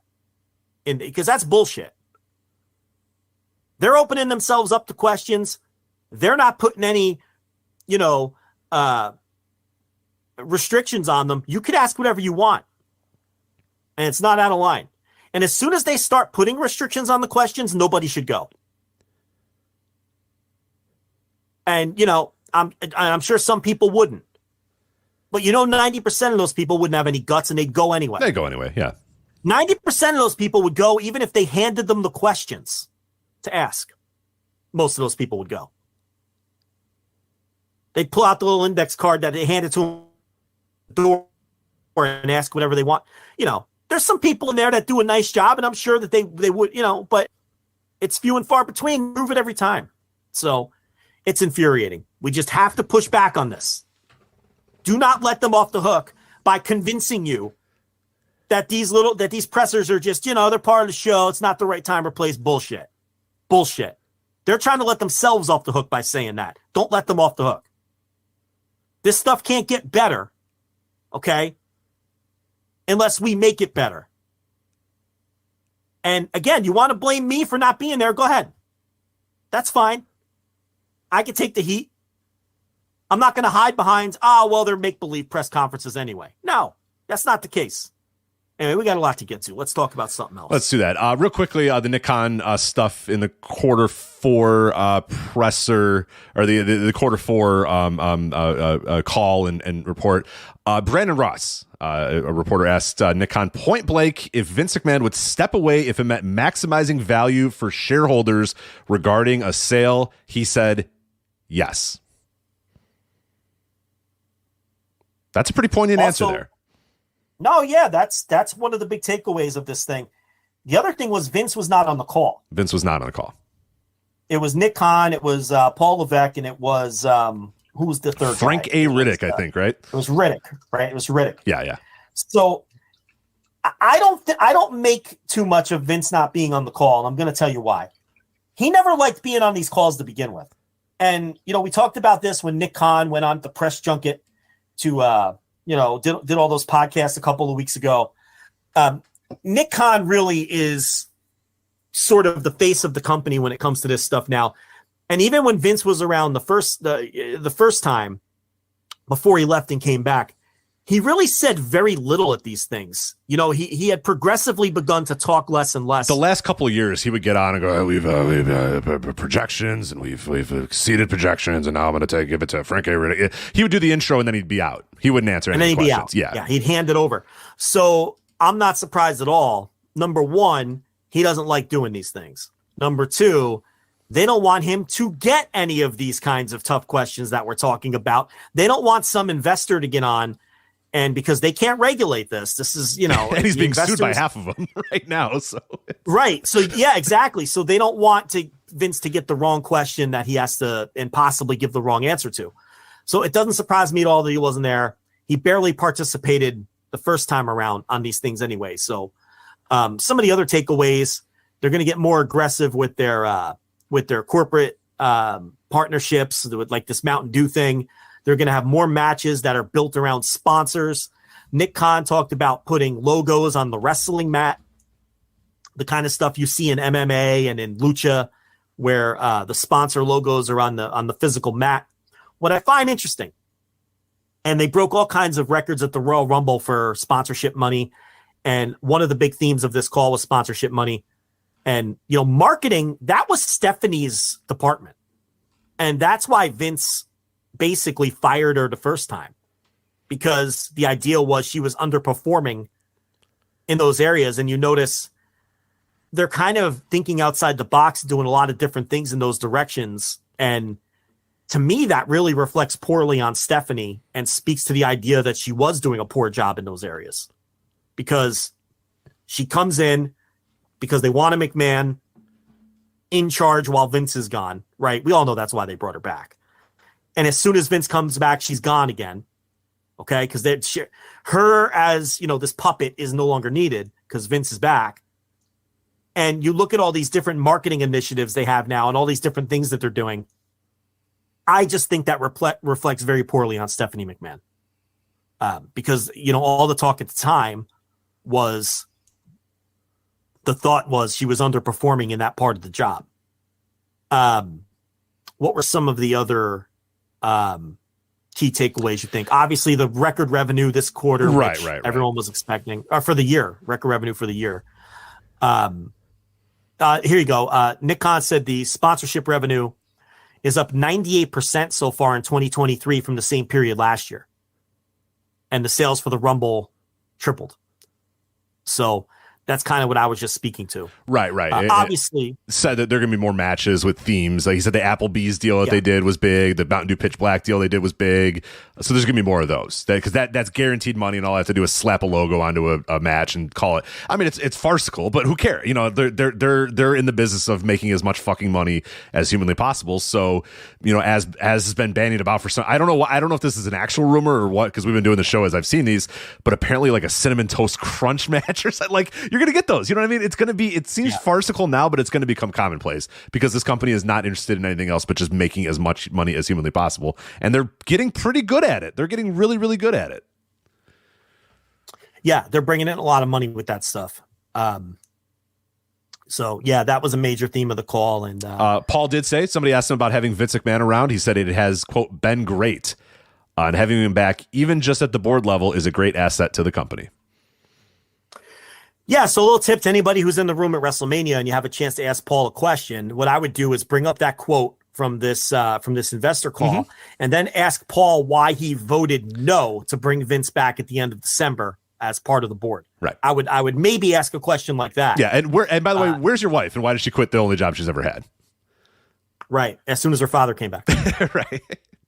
Yeah. The company that you two are going to take over together, she has now quit and left that company. So now, what are her future plans now that she's left a company that she was destined to inherit for the last 30 years? Paul, how long have you known and when did you become aware that Vince McMahon was using company funds to pay these women off? And why would you vote to bring someone back who behaved that way when they were with the company? How about that question? Anyone have the guts to ask that one? I don't know. They Matt don't. Kuhn, Matt Kuhn says nobody has the gut. He says no one would have the guts to ask those kinds of questions to Paul Levesque or Tony Khan. They would wilt under the pressure. Listen, Matt. Worry about your 19th attempt at doing a successful podcast. Okay, don't talk about this kind of stuff. You don't know what you're talking about. Okay, but maybe Matt Kuhn's right because it appears that he's correct. He is. I think he is right. Yeah. Yeah. That the people in the room have proven him right. So maybe I should apologize to Mr. Kuhn, who's on his 19th attempt at doing a successful podcast. So, all All right, let's move on to WWE. So I think this might be an overrun night, but we'll see what we can do here. I want to get to the CMLL stuff, and then we'll get to New Japan and AEW house shows and Reelz and all that other stuff. If we have to do overrun, we'll do it. But I want to talk CMLL because that is something that I think will get us back on the right track, get us excited about wrestling again, get us feeling happy about wrestling again. Because you talked about this a little bit last week, and I then went and started watching a lot, pretty much all I could of CMLL from this year, and it's hot. That is a company that feels really hot right now. It's got a good talent roster. Arena Mexico, these crowds are nuts. I mean, they're getting good crowds, they're getting loud crowds, they're getting hot crowds in Arena Mexico, and it just feels like there's something bubbling here, and it hasn't felt that way, and more people are picking up on it too, because we're having, in our Discord, more people are talking about CMLL, on Wrestling Observer Radio, they're talking about it. It does feel like there is this groundswell of people kind of getting back to that company in one way, shape, or form, and saying, well, hold on a minute, what's going on here? Whereas so much wrestling around the world is, can at times feel, especially Japan, it sometimes feels still, we're getting close. We're getting close in Japan, and we might already be there, but this feels like, out of the pandemic, this company is ready to go and feels hotter than ever to me. I've everything that I've watched, I've really liked. The talent I like.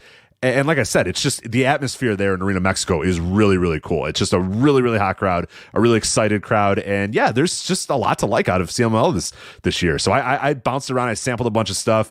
We'll talk about a few of the matches here. But overall, what have been your thoughts on what you've seen from CMLL as you've watched it so far in 2023? Well, they've been out of the pandemic for a while. I thought they had a really strong summer, and I thought the anniversary show was obviously one of the better shows of the year with the two great mask matches. And that show really told a show-long story to build up to the Stuka Jr., Atlantis Jr. mask match that main evented the show. So that was an excellent show, one of the best shows of the year, honestly.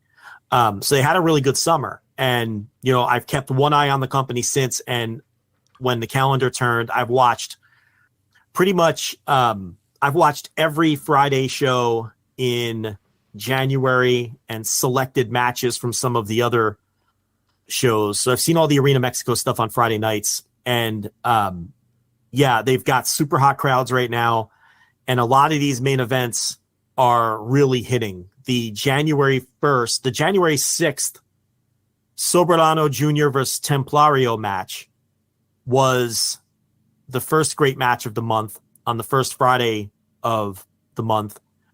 Then the following week on the 13th, and I'm going to go back to that other match, but the following week on the 13th is when they shot the angle with Rocky Romero and Volador Jr. The main event was Averno and Mystico versus Rocky Romero and Volador Jr. And Averno and Mystico won in 2 straight falls. And then they did the angle. Did you see any of this or no?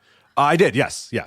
Okay. So then they did the angle, and then they did like a short match between Rocky and Volador and to set up the following week on the 20th, where they did Rocky versus Volador proper for Volador's welterweight title. So there were 3 straight Fridays where they got off to a real hot start with stuff. Going back to the 6th with the Soberano Jr. Templario match. Did you see that one? I did. Yes. All right. So you saw that match and you saw Rocky versus Volador. Which one did you prefer? I think I liked Rocky and Volador just a little bit more. The other one was really, really good. The Templario, really good. But I thought Rocky and Volador just had a different weight to it.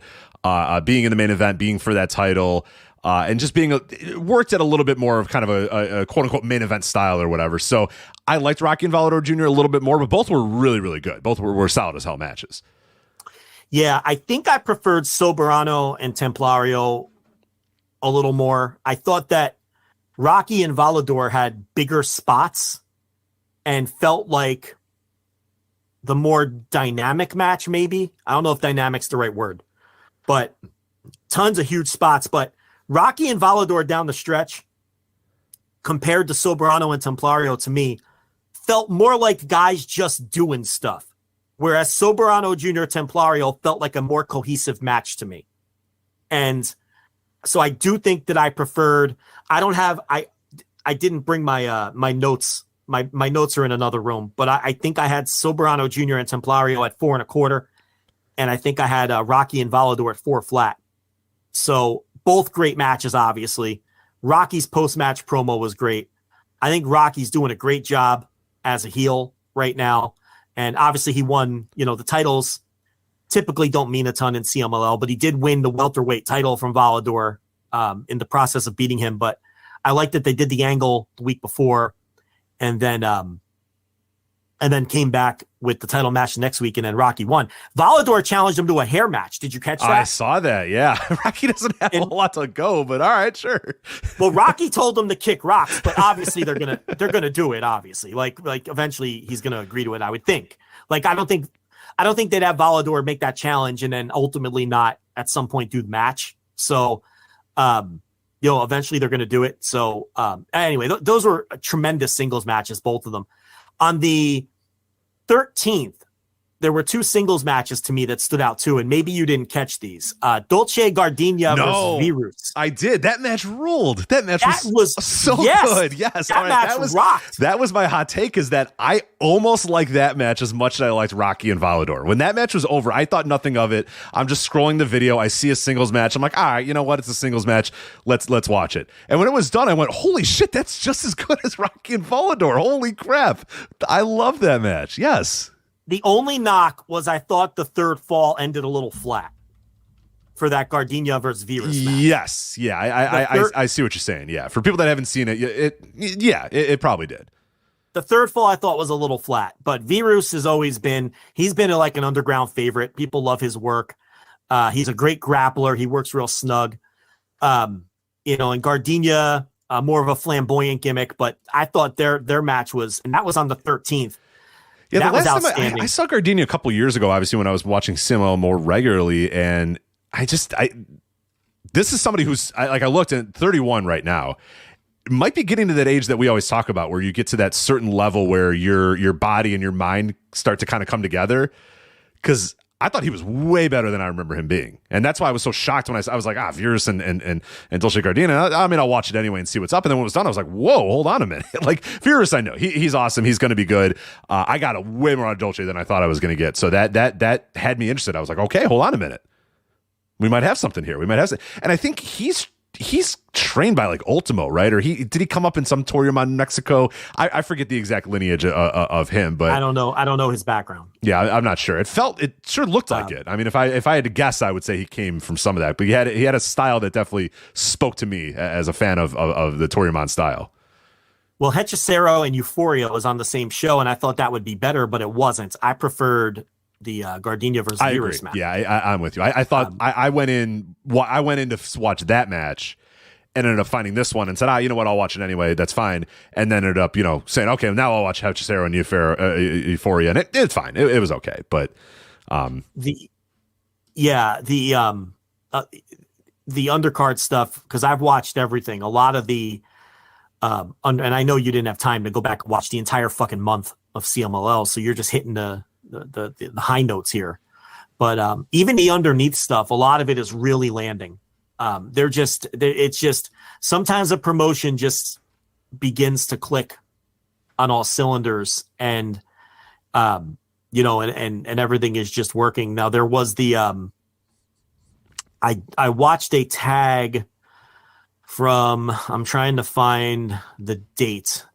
Let's see, it might not have been a Friday show. It might have been I did not see Mystico versus Stuka Jr. yet. I know people. That's good. Yeah, you'll like that. Mystico's awesome. You saw that? Yeah. Okay. Mystico's awesome in that. Yeah, it's much more high flying, obviously, than some of the other matches that we've been talking about, because you have both wrestlers that can go. It was good though. It wasn't. It's probably shorter than you think it's going to be. And that's, I think, one of the fun things about watching all these matches is like, I'm settling in for like, it's 15 to 20 minute matches. They're not. They're like 7 minutes in and out. And I'm like, oh my God, where has this been in my wrestling world? I got to readjust my wrestling, mind to like a 7 minute match is fine. And it's okay. It could be 7 minutes. And that one, good. Mystico is solid as hell. I think you'll like it. It's a match that definitely will work for you. But again, like I'm saying, everything that I've been hit, every time I landed on a match and watched it, it hit. I was like, oh my God, this one was good too. What the hell? Like, I'm just scrolling, finding matches, watching them, and enjoying almost every single one, which was pretty wild. I did not expect that when I was, going through my rewatch. Yeah, these lucha matches a lot of times do not overstay their welcome. And that's a good thing. And the other thing is, I think it's good to mix in different styles because it keeps your wrestling mind fresh too. Where, you watch there's a major WWE pay-per-view this week, then you're watching a ton of Puro and you're watching AEW, and then you put on. What I've been doing is then I see CMLL has uploaded something and I just sit and watch the show, and it's just such a different style that it kind of recalibrates your brain. So you're not getting tired of the other stuff you're watching because it's so different, so I think that's helpful too when it's good. Obviously it still has to be good. If it's bad, but the CMLL has been very good right now. I'm trying to find the dates get mixed up between the Friday shows and the other shows, but I watched a tag with, I think it was Angel de Oro and Niebla Roja versus who did they faced Teton. Hold on, I'll grab it for you now. Yeah, it's not ringing a bell for me. I don't think I saw that one. Hold on, it was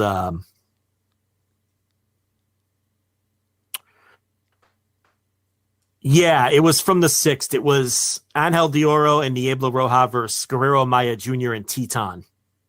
That was from the 6th. That was okay. It wasn't at the level of some of these other matches we're talking about, but that's what I'm saying. Like, even the undercards on these Friday shows have been very entertaining. It's not guys just going through the motions. Like, they worked really hard in that match, and it was a solid 3.25, 3.5 star match.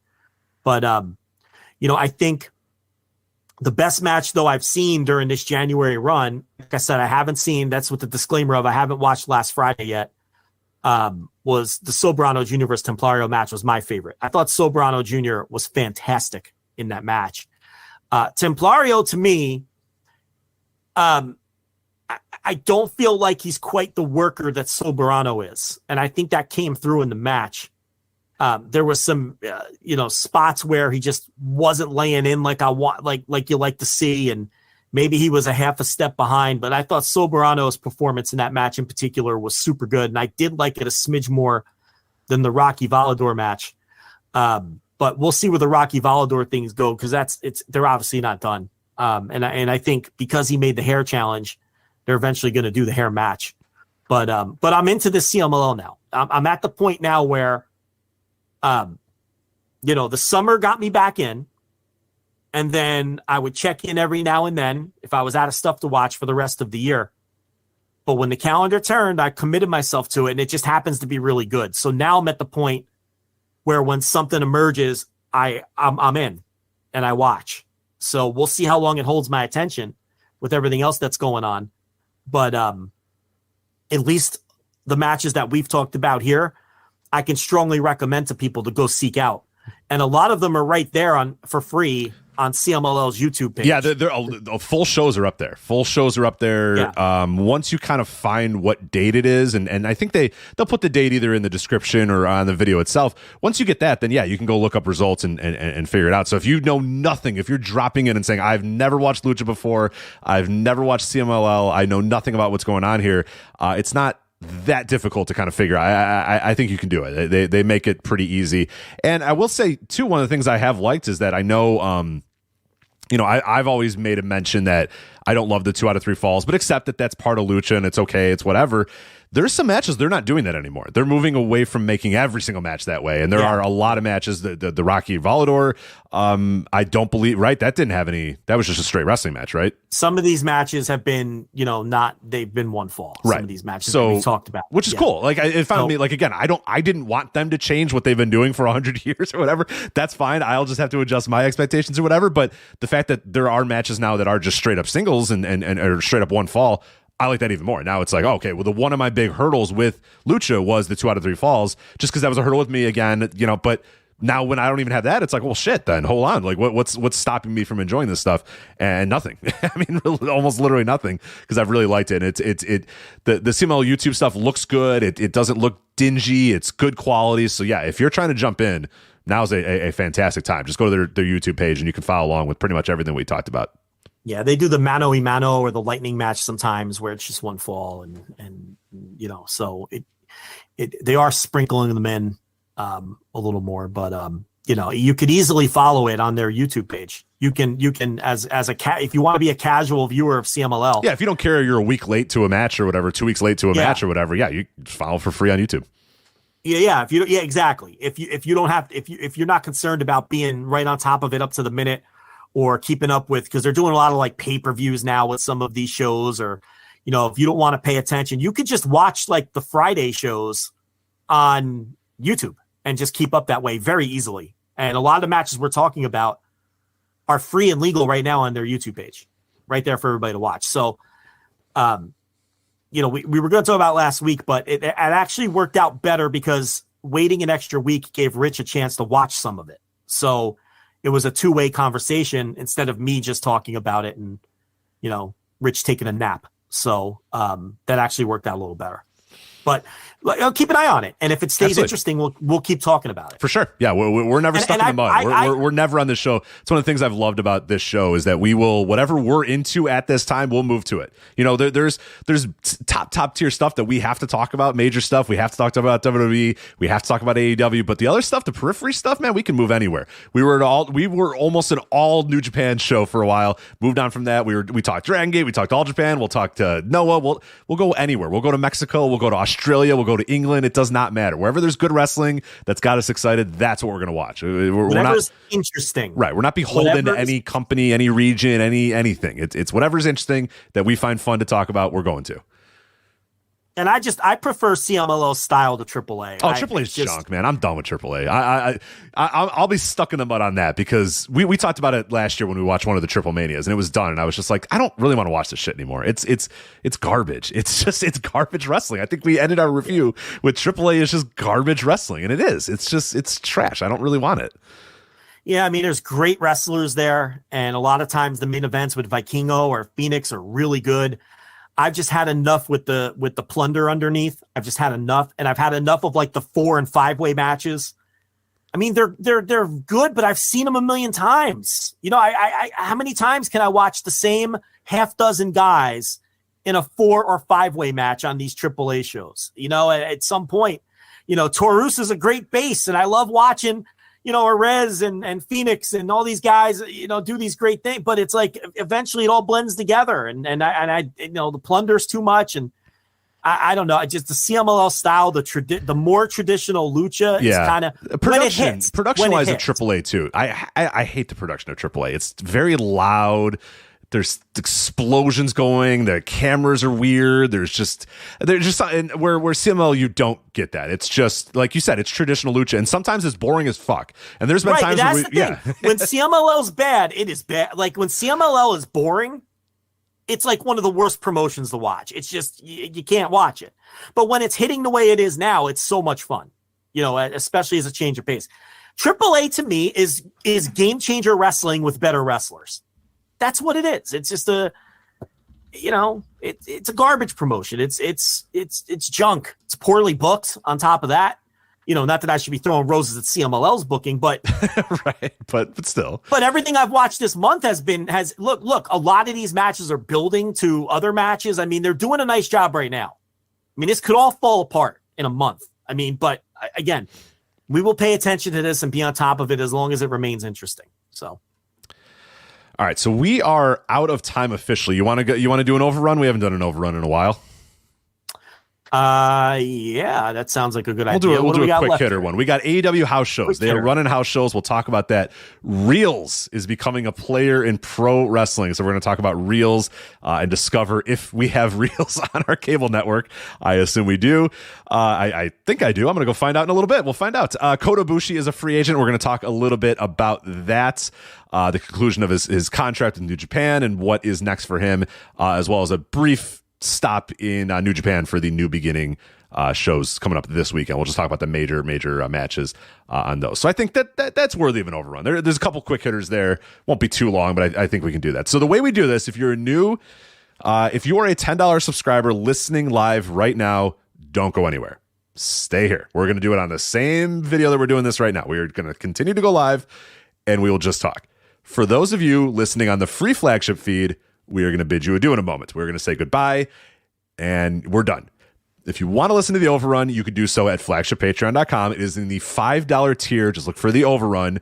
Flagshippatreon.com, patreon.com/voicesofwrestling, voicesofwrestling.com/Patreon. So again, if you were on the free show and you're listening to this now, we are going to end. But if you want to hear those topics we just talked about, we are going to do that on the Overrun. If you are listening live right now, or you're listening to a replay and you're a $10 subscriber, stay here. We're not going anywhere, and we will do the rest of the Overrun on this file. But I think I got it there. So that is it for us. That is Joe. I am Rich. We will talk to you next time on the Flagship Podcast. Take care. Need more denim in your life? JCPenney is the go-to destination. Skinny to loose, bootcut to crops, distressed and clean cut. We help families rise, roll, fade, and flare to fit all the right places. Brands like Levi's, Arizona Jean Company, Mutual Weave, and more. Styles you can wear everywhere in sizes for everyone. Check out the denim you crave in-store, and we're never short on options at jcp.com. Style is in our jeans. Get your denim at JCPenney.